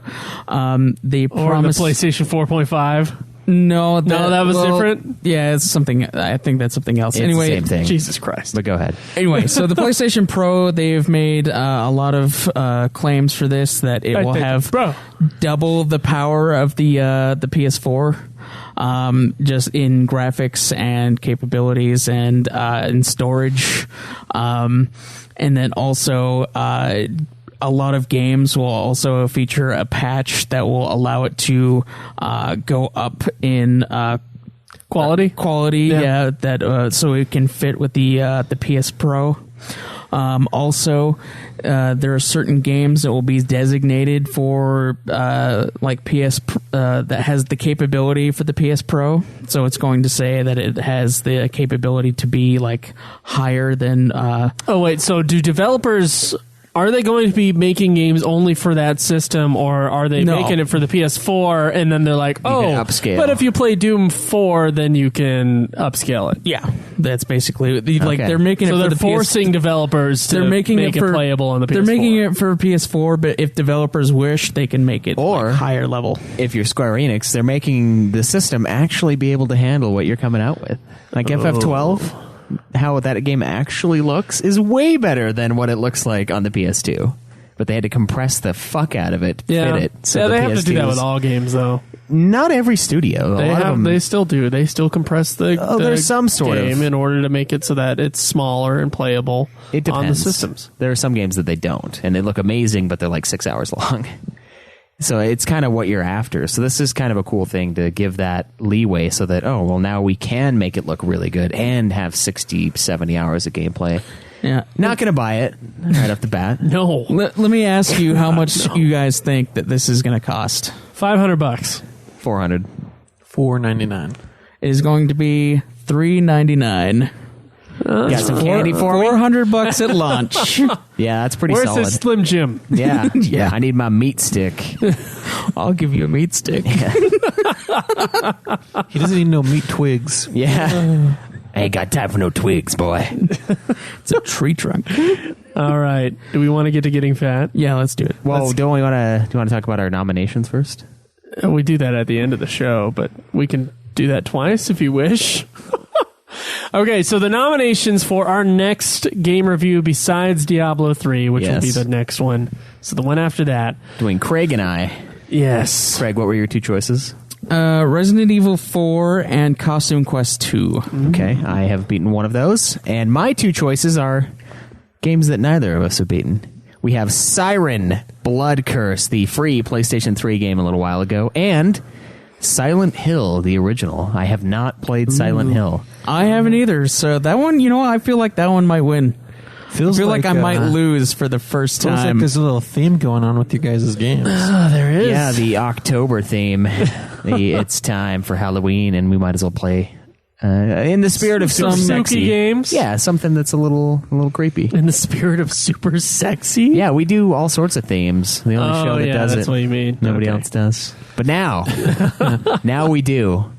So I'm looking forward to seeing the end result of that. I do think Can't Silent wait Hill. till we get those Christmas games every December, right? Oh yeah, fuck yeah, dude. What? Are there any Christmas games? No. We'll fucking find them. Okay, we'll find an elf game, and it'll be just as bad as the movie. We should have gotten those like Sonic Olympic games recently. It's like, Yeah. Oh, God. That would have been fun. We could have had that, the Sonic Olympics. Yeah, that would have been a blast. Oh, man. So anyway, those are the nominations. They will be on this episode for you guys to nominate. So if you want to go do that, you can go to nudeclan.net and just our regular website, and you can check that out. Yes. Okay, let's get fucking fat. How's everything going? Same as ever. Watching some animated films every week. And I feel like I've lost a little bit more weight. I haven't really checked. Just feel like it? I feel like it. Sometimes I've felt that way and then measured myself and I was like, nope, I'm a liar.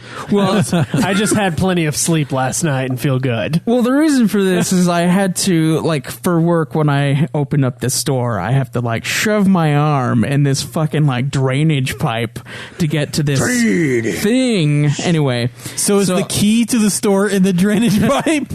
Maybe. Oh my god! It also might be in a mini safe that's in the drainage pipe. Okay. So anyway, the drainage pipe is really small, and my fucking hand never really fits that far in there. I know exactly how to get in. No, you don't. You. I mean, a brick would still work faster. Come on. Yeah, it's true. A brick would work. And still, the alarm will still go off if you use the key. You have to know the alarm. Yeah, it does. Yeah. So there you go. We just know where the key is. So you we magically can hide in front of So him. you when he tries magically to feel get like you have lost weight. Yeah, it's like my arm actually fit in there, and I was able to go. Maybe deeper. you're just like have no muscle. It's just wilting away. Yeah, That that's could be. likely. Could be. See, now you're thinking about it. He's like, maybe he's right. But that would be Shit. weight.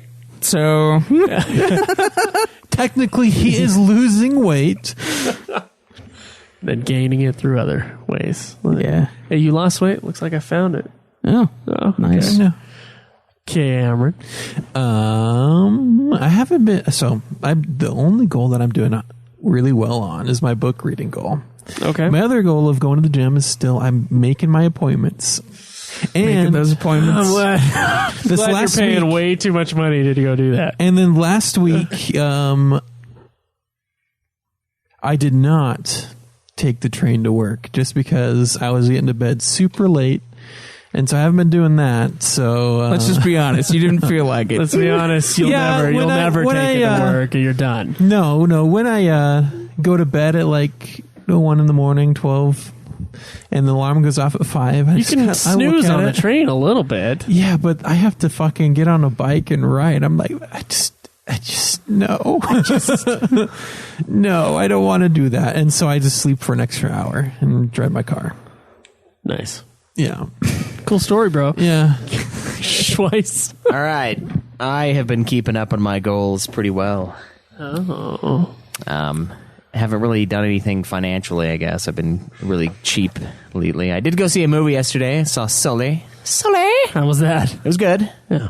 It was a good movie. I Was liked it about Sully? No, it wasn't about Sully from Godsmack. I wish. Instead, it was Tom Hanks and the dude who landed the plane in the Hudson River. Was there a guy named Sully? Yes, his nickname was Sully. I think his last name was like Sullivan or some shit. Oh. So, very similar to Monsters, Inc. in that way, but that's about the only way, I would say. I have lost like almost 41 pounds now, so that's pretty fuck. awesome.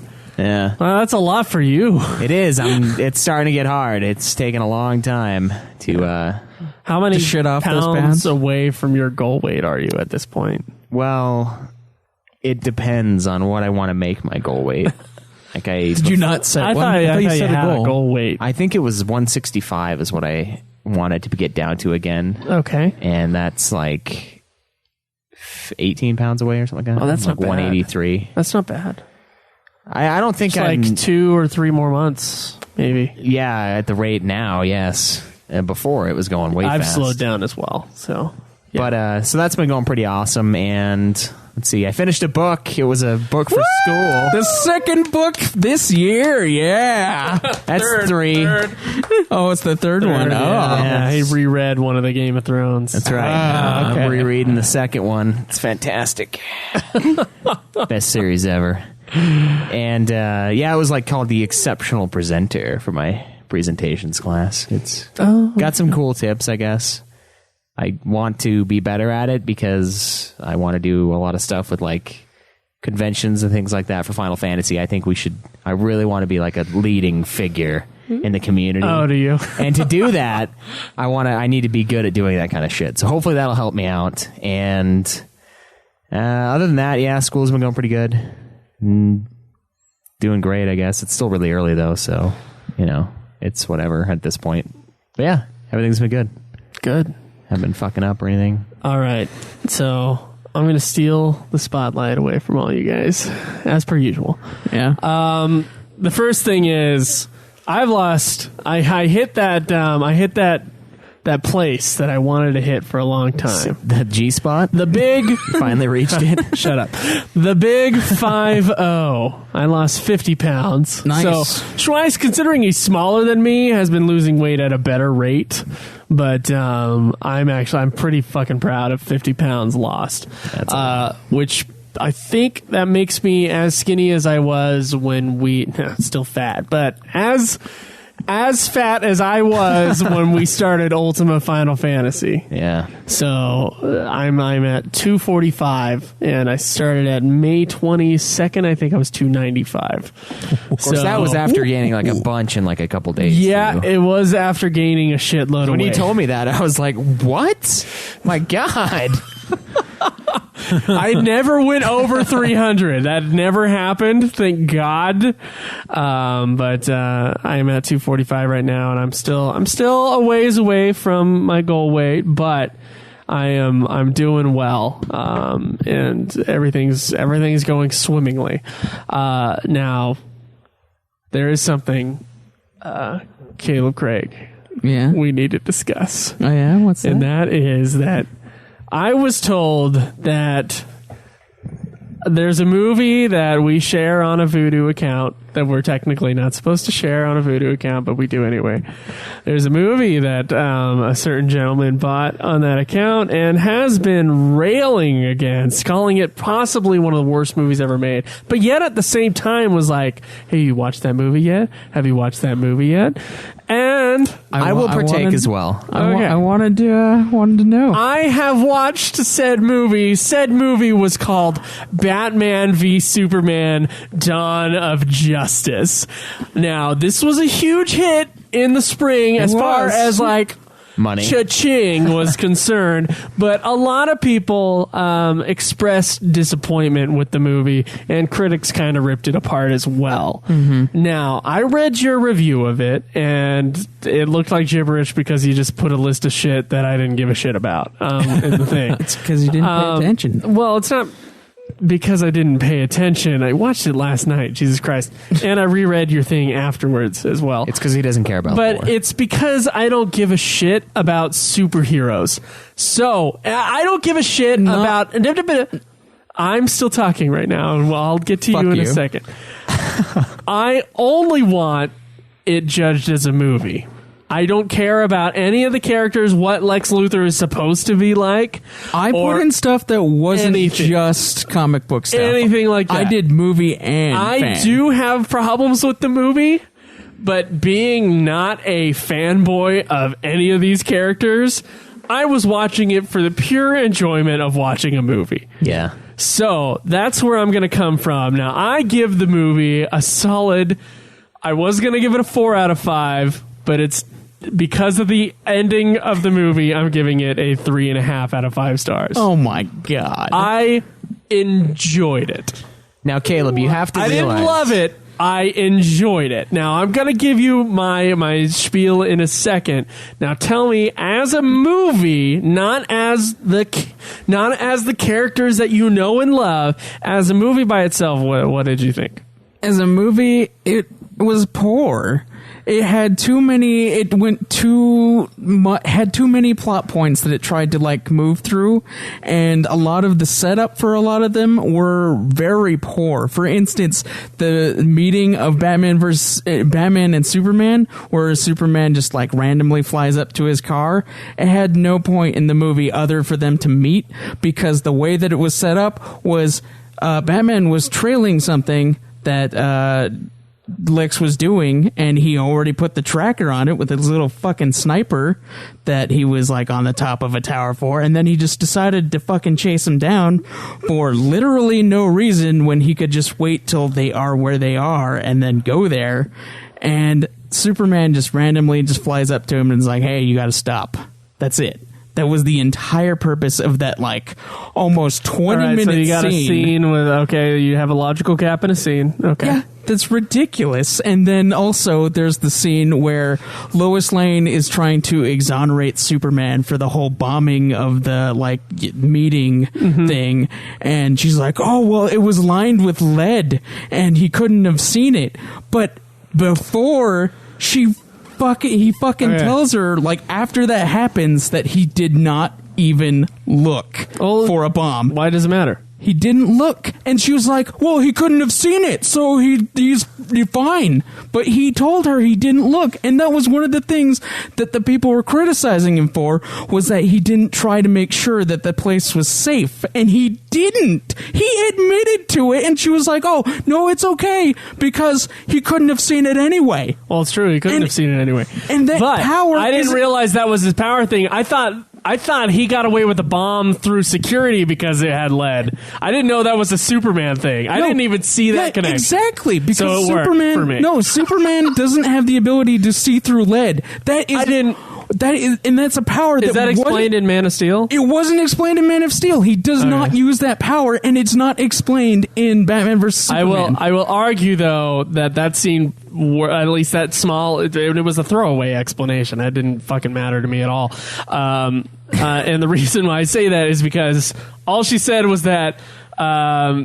I didn't think she said he couldn't see it, or maybe I misunderstood, but it sounded to me like he got through security because it was lined with lead and they couldn't see it. She said he couldn't see it because it was made of lead, but it never made mention of his ability to not see it, and so people who do not know Superman would not I just know assumed of that. it was like the security guards at the Capitol didn't see it because it was made of lead. I didn't realize it was a Superman who didn't see it because it was... That's a Superman. But I gotta tell you, that's still a nothing.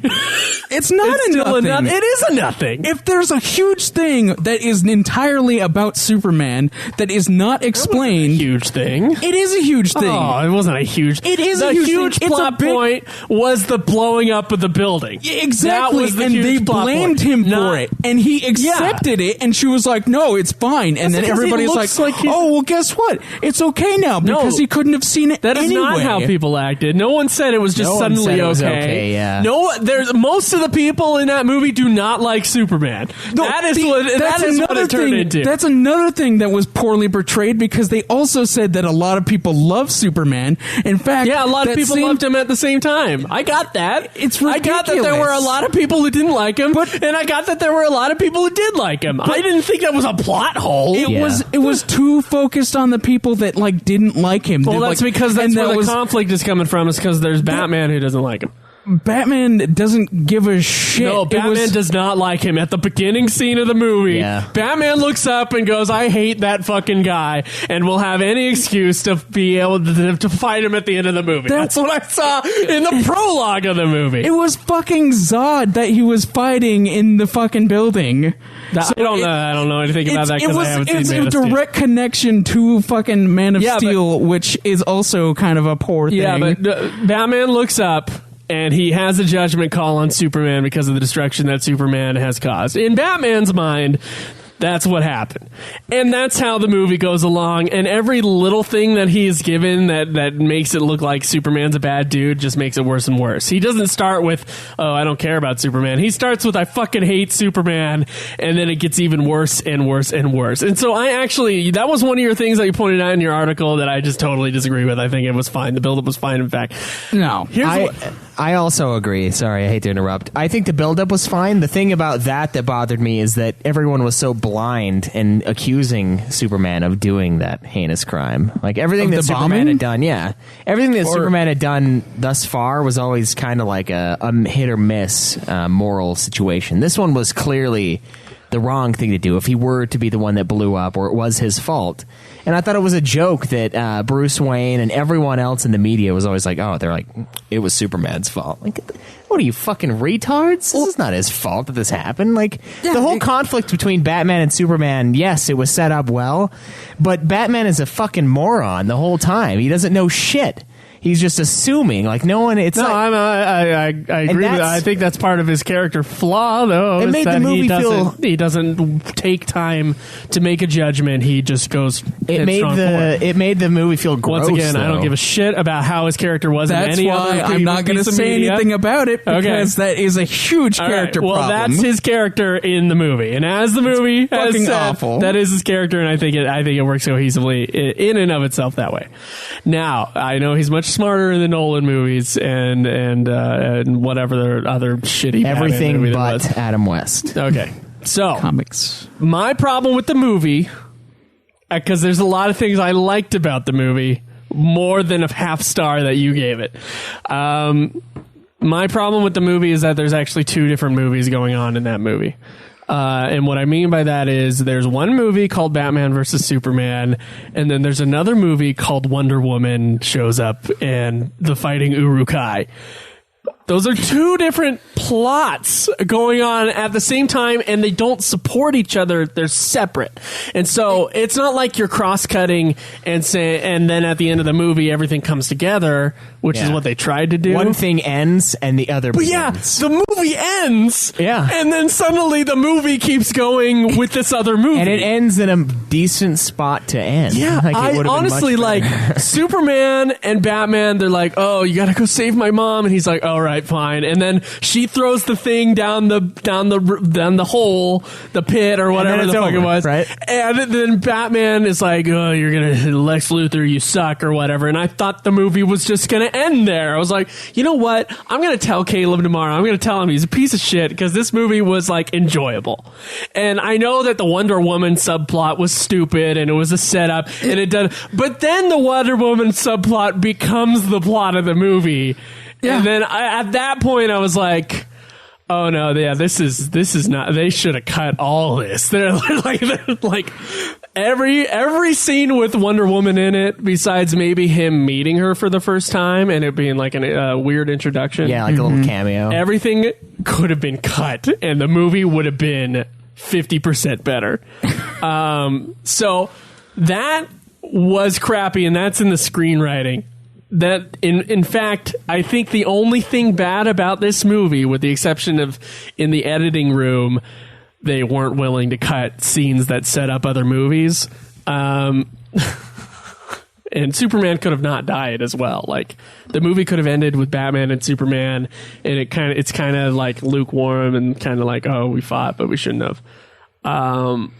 Instead, it had an entire subplot take over.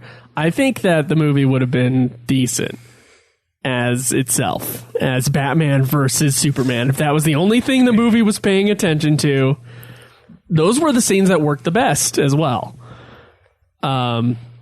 So I actually think there's a lot of good in that. I think they're ham-handedly trying to be Marvel is what's happening. The They're biggest trying to problem with that introduce movie stuff. was the writing. And it's the writing that seemed like there was a fully cohesive movie, and then they stuck another 45-minute movie in that had like 2 scenes building up and then a climax at the end with the troll guy from Fellowship of the Ring. Which Mark Zuckerberg decides to bring forth. Jesse Eisenberg, right? Mm-hmm. Now, what I really liked about Batman versus Superman in every moment but those. First off, the cinematography is fantastic. Special effects, for the most part, are really good. It's a really high-budget movie, and you see the money on the screen. I think the actors' performances, with the exception, I think Superman, whoever plays Superman, I don't remember his name. Henry Cavill. He's kind of flat. But I thought Ben Affleck did a really good job, and I enjoyed Ben Affleck as well. I fucking loved Jesse Eisenberg's performance. God, I did too. I thought he was great, even though it's wrong. Now, once again, I know that Lex Luthor, because I've seen him in I saw him in the first Superman, which I think this Lex Luthor is better than that Lex Luthor. Not that I think. I'm not judging the 2 actors against each other. I think the character-wise, like, this one makes more sense than that one.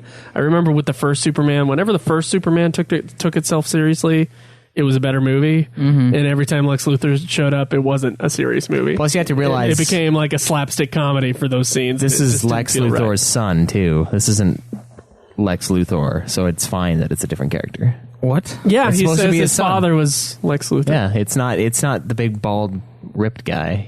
That's why Eisenberg works. Anyway, it's his child. I dug Eisenberg's performance. I fucking dug it. I know you hated it, and I think it's because of Lex Luthor. I think you only liked it because you like that actor. I do like that actor. Because he plays the same fucking person in every movie he's in. Yes, he does. No, he Caleb, doesn't. does he not play the same pretty much dude Michael, in you're everything? getting Michael Cera mixed up, who does play the same guy. He does play the same guy every time. He does. No, man. Yeah, he does. He doesn't have the same quirks as he did as Mark Zuckerberg Zuckerberg or as the kid in Adventureland. No, they're not the same characters. Pretty much. No, he just has the same face and voice. No. It's like you could say Tom Cruise plays the same character every time, and he plays the same archetype every time, but they're not the same character every time. And he does a very good job at what he's doing. No, I fucking love that performance. I thought he was really funny. I thought he was really interesting. I thought he was really like psychotically weird. I liked his performance a lot. I liked it. Fuck you. I liked this movie. I was watching this movie ready to hate it, and I was 45 minutes in, and I was like, what the fuck is that? Like, I know that's like, why does everybody hate this movie? And I know at the end it got really like kind of crappy, but I enjoyed the mood of the movie. The music was fucking awesome. Hans Zimmer like jerked off all over the soundtrack, and his jizz tastes so good. I fucking dude. You're not helping your case. No, but the writing is really clunky, and it made the movie it made it a 3.5 out of 5, which, you know, it's mediocre because they tried to stuff another movie in there. But I think what they had, I think they tried to do a lot of good stuff with. There's a lot of thematic elements that they tried to bring in with like God and good versus evil and stuff like that. And that the Marvel movies would have never tried to delve into that stuff. For at least they tried to make it like a meaningful adult movie instead of what is just, you know, action comedy popcorn fare, which is most of the Marvel movies. So I'm going to go ahead and say good try. You needed another draft on the script and a brave person to say cut out 45 minutes. And it's not because it's too long, because I like long movies. It's because there's a separate movie there that doesn't cohesively go with the other movie. Because it's shit. So that's what I say about it. I think it's a lot better than you give it credit for. Not that it's a great movie, but I think it's a good, fun watch, maybe 1 or 2 times for renting. And it's a big, you know. And you bought it. I did buy it. You fuck. Yeah. And I hadn't seen Man of Steel, and admittedly, when I started watching, I was like, I should probably watch Man of Steel first. I have that if you want to watch I thought about it, but I was like, I saw it on there. I Superman guess sucks, so I should go watch it now. probably. It's on video. It is not as bad as he says. No, see, It is not great. It's as bad as I watched it. say, though. I am not a movie critic. If I took movie classes and film classes, I might be, and I'm not a comic critic. So I go into movies going, okay, I will actually enjoy this or I'll hate it, depending on what's there, like if it's actually entertaining or not. So for me, I go in as an average consumer. I try to watch movies that way first. But you can't. You know what goes on behind the scenes. It'll ruin everything. I know. I'm going into this movie as a fan of the source material, and as a fan of the movie is made for the fans, Joe. Hey, a superhero movie is made specifically for the fans, and you would have to watch. There are way more people who are watching that movie than ever read a comic book. It doesn't matter. They're making that movie. So I call for bullshit. the fans, and then they're like, more people are going to watch this. I wanted to start out agreeing to you that, hey, this is Batman versus Superman, so it's going to appeal to the fans. But no, they know that comics and superheroes interests people, but they know for the majority, they're not going to be your comic book. We're going to see the movie because it's a big spectacle. Yeah, that's why we're going to see the movie. It's just, they stopped making other spectacle movies, and now they're only making superhero movies. So now the big spectacle movie we're going to go see during the summer, instead of it being like fucking, I don't know, fucking like Titanic or The Sixth Sense or something interesting, we're all watching superhero movies, which will have the same scale, but now people are in tights. Because for some reason we can't acknowledge the superness of humanity, and we have to place our trust and our interest in these beyond human individuals. They like seeing people who look like people but are better than people. That's so dumb. Like, what happened to us as a people? We're like, oh, we can't watch the drama with actual human beings. We have to watch superheroes. These things are above. I think it's like being able to envision yourself in that It's position. ridiculous. The psychology of it. If you have to do that, you suck ass. People really like the coming about stories where this average, in air quotes, person finds out he's not average and can do things other people can't. Yeah. That really draws I feel people like a in. lot of people don't like the origin stories. Yeah, fuck the origin story of this movie, too. It was dumb. I'm tired of 'Cause they seeing usually Batman's mess it origin up every really 10 bad. seconds. But no, Caleb, what you have to realize is they are two separate pieces of media.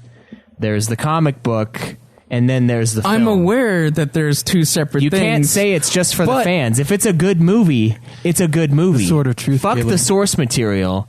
Is it good? Final Fantasy movies, not good. I like the source material, but they're not good. And then there are people, some of our listeners, that love them because they're fans, but it's still a bad fucking movie, regardless of whether or not you like it. Well, the thing is, I would say to anybody who, I think Lord of the Rings, I think Fellowship of the Ring is a great film. Now some people disagree, but I would hope that the reason that they disagree has nothing to do with whether or not they connected with the books. Yeah, fuck the connection. Is it a good movie? I hope that they judge it as a movie on its own. The thing is, the characters are more interesting and fleshed out in the comic books than they are in the fucking movies. For instance, Batman in Batman vs. Superman is a complete fucking moron, and yet one of his great titles is that he's the world's greatest detective. The world's greatest detective is a complete fucking moron, and that's something that nobody has ever really focused on in a Batman movie. And I think it would be really interesting to actually show that. Or the fact that Batman is riddled with psychosis, that he constantly sees that his mother and father are dying in front of him, and that's partly why he's fucking always out in fighting crime. That's another fucking reason. You want to see a Batman that's kind of like a Sherlock, that's what you want, right? Yes, that's one of the things that Batman is based off of is Sherlock Holmes. So you want to see him being the really technical Sherlock, but with messed up emotions. That's what Sherlock is. Has that. He's with more. He's a crack addict, but with more messed up cocaine. emotions. It's not crack, but to the point he's going to put on some tights and go beat people up.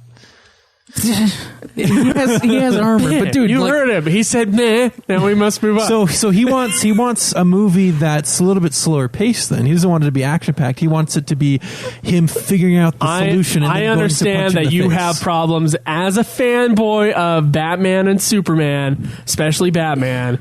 That you have. You're just throwing away the other obvious problems. You're just like, oh well, I don't care. It worked for me. If it worked, it fucking worked. It doesn't work as a movie by itself. If it explains that is not the solution to that problem, then that is not what works, Joe. No, just because you think that somebody got through because it's lead. Member. Oh, well, I guess that's what it was, but it obviously said that he couldn't see through it. Was this obvious? Yes, it was, because I'm looking at someone else. It's obvious. I remember it. Yeah, Lois Lane literally says, "Did you know that Superman can't see through lead?" I think I might have. I know that because of the comics. I might have remembered that, but I remember her saying that. But I thought it was dumb. Says, I don't know. To me, it was like a throwaway part of the movie. It was a throwaway part of the movie because I was like, well. It's a throwaway part to a huge part of the movie. He didn't, but he said he didn't look. I'm like, none of this even matters. They're blaming him. It doesn't matter why. It does matter. No, it doesn't. It fucking matters because Superman is taking it on himself, and she doesn't agree. She's just like, no, he's obviously innocent, even though he says that he's not. He's accepting some responsibility. He's accepting responsibility. She's a fucking moron in most of the movies. Everybody in that movie is a fucking moron. Man. Amy Adams. Yeah, she's... Yes, but it's fine. It's true. I don't know if I've said it on the podcast, but I saw American Hustle, and Amy Adams is in a lot of nice outfits in American Hustle. Just, oh man, she looks so good. But there was a dude next to me. I went by myself to the theater. There was a dude like 3 seats next to me who also went by himself to the American Hustle. And every time Amy Adams would come out in a dress that had like a lot of cleavage, he'd just be like... He would do this weird sound with his spit through his teeth and his tongue. I don't know. Like every time, just like Amy Adams, and he'd be like, and he'd nod his head up and down, like he's like, yeah. And I was feeling it too, but I wasn't like making some weird fucking sound every time Amy Adams came on the screen. I wonder what it was like. Did you check to see if he whipped it out? Yeah, I was gonna say, Joe just whipped his dick out and didn't make any noise. I was gonna say, like, what would it be like in the day of porn theaters where you go to the theater? Yeah, there's a lot of people going. I'm pretty sure there's a lot more noise going on than that. Man, Amy Adams. Jesus. And she was like almost topless in this movie. Almost, yeah. I can't stand the fact that they're... You could almost see a nipple. I can't stand the fact that they're pussyfooting around the rated R thing either. I think that bugs me. They're like, well, we're going to release a rated R version on DVD if you guys want to see that. Well, they should do that way because, frankly, Makes you wanna they're buy going it. to lose. That's ingenious. They're going to lose $200 million making it R. It's stupid, Yeah. but it's true. It is stupid. Yeah. So they sell more in the theater, but then they'll get you to want to buy the DVD. So or Blu-ray. Frankly, that rated R version wasn't even like a bad R. It was like a nothing. I just think it's a waste of the art. I think it insults the art of filmmaking is what it does. Because if I were to make a movie, right. you know what I would do? I would make the fucking movie, and whatever those pricks want to rate it, they'll rate it. I don't care. It doesn't matter. It's my fucking movie. The studio who gave you the money to make that movie, they do care. Well, they might, but if I had the full ability to make whatever movie I wanted, I would make the movie and it would be rated whatever Yeah, it's and rated. that's what directors sometimes do. And studios sometimes do give way. We have rated R movies. It's not all about the rating. Deep neck. It's Oh, yes. it's a shame, honestly. It like insults Everybody. the art. Cameron just got some pictures of Amy Adams. Because I have not seen American Hustle, so I just need to see what you guys are talking about. There's no dress that doesn't show cleavage in that movie. Cam just walks to the bathroom. Amazing cleavage. God, Amy Adams. Oh man. Yeah, I gave it 2.5 stars though. This Batman v Superman. I didn't think it was worth Half fresh. star with that scale, that special effects, that music, and that cinematography, and the acting caliber that is better than normal. I fucking why I like even the writing could be just fucking god awful past that, but the fact that the character like the actors were able to have that good of a performance with that writing. I think there's a lot more in that movie that is good than you give it credit for. Those things might be true, but you know what? It was just a fucking mess as far as like the entirety of the plot, like anything that was fan based, everything about it was just fucking garbage, and I did not enjoy it in any way. I did not enjoy it, and that's what I rated it on. I enjoyed it in a lot of ways. I went into it to fucking enjoy a superhero movie about fucking Batman, who is my favorite, and it was garbage in every fucking way. You hated Suicide Squad even more, didn't you? Yeah, Suicide Squad was pretty bad. Suicide Squad was a music video. That's what it was. Suicide Squad tried to be Guardians of the Galaxy, but failed. I'm sure so it had a better hard. soundtrack, though. It has the best soundtrack It has a in pretty any good movie I've probably soundtrack. ever seen. I guess Like it was a every music 70s video. song that's amazing. So the Suicide Squad is it's an amazing song. This one actor has his glory moment. Another amazing song. This other actor has his glory moment. Yeah, it's Another a amazing waste song. of time as well. But we're not talking about that. Wait, today. but have you seen Guardians of the Galaxy? No, I haven't. There's a shitload of 70 songs in Guardians But of the this Galaxy. soundtrack is amazing in the I love Guardians in of the Galaxy. Suicide Squad. I'll have my Suicide Suicide Squad review another time. One more thing I want to talk about before we end here. Okay. I'm going to give you guys the teaser real quick. I am working on my thesis film called Emmanuel's Song. And the script has been universally praised, which is something that has not happened to me before. But we're pretty confident about this project, and it's going to be a great short film. It's about, I can say this now, it's about Brian David Mitchell, the famed kidnapper of Elizabeth Smart from like 10 years ago. Yeah. And we're adapting it from a real life police interrogation with him, as well as a parallel story shining light on his childhood and kind of his crazy religious thoughts. And just this guy is insane. Anyway, we're making a short film about that. We're going to be doing a Kickstarter soon. We're going to have a website up. So please, guys, be excited for that, because I'm going to be advertising it on this show every single time until we get our funding. We're looking for $5,500 in order so that we can pay our actors and feed our crew and our actors, as well as $1,000 worth of production design. We have stuff taking place in the 60s, and we have to reenact that with costumes and with the actual, like, we kind of have the furniture and we have to have the wallpaper and everything. Yeah. So Caleb is actually going to be our co-producer on that, and Caleb is going to be doing the campaign, and we'll let you guys know about that later on. So Yeah, be stoked. Be stoked. Besides that, guys, you can go to nudeclan.net and check out our website. Please join our forums. Twitch.tv /nudeclangaming. Facebook.com/nude clan podcast. That's nude spelled NEWD. You can tweet me at Joseph DeGollier. Me at Obsidian Bob. Me at Nude Clan Cam. Me at UFF Podcast. We also have a review real quick, too. Okay, let's go to it. All right. It's titled A Worthy Eargasm by Vincesno 2014. Since ditching my old job for a new driving one, I've recently found many hours each day to enjoy listening to podcasts whilst driving around. I'm a big fan of heavy metal, video games, funny hosting, and, of course, quality in-depth reviews, and this show nails it. Definitely one of my top listening material sources. Keep up the great work, gentlemen. All right, That is, of course, going to go towards this beautiful piece of art that is in my hand right now. The Street Fighter Extreme Edition. Ooh. You are in the contending, my friend. You are in the contending. You are a contender. Although, no, I forgot, though, he is in the UK. So sorry. Well, Never mind, you just got disqualified. We might be able to work it out if you want us to send it to you, not signed or customized or anything. I think if they have a if worthy he wins. review, If you win. if there is a worthy review in the UK and you really want it, You have no idea how much it costs to send I something, have an though. idea how much it costs. Yeah, Then, I've sent stuff to Australia. okay, well, How much was that? It was expensive. yes. Anyways, I don't guys, thank you very much for your reviews. If you can give us more, we will read them on the show, and of course, more contestants going towards our signed Street Fighter DVD. That's right. Yeah, surprise you definitely want to win.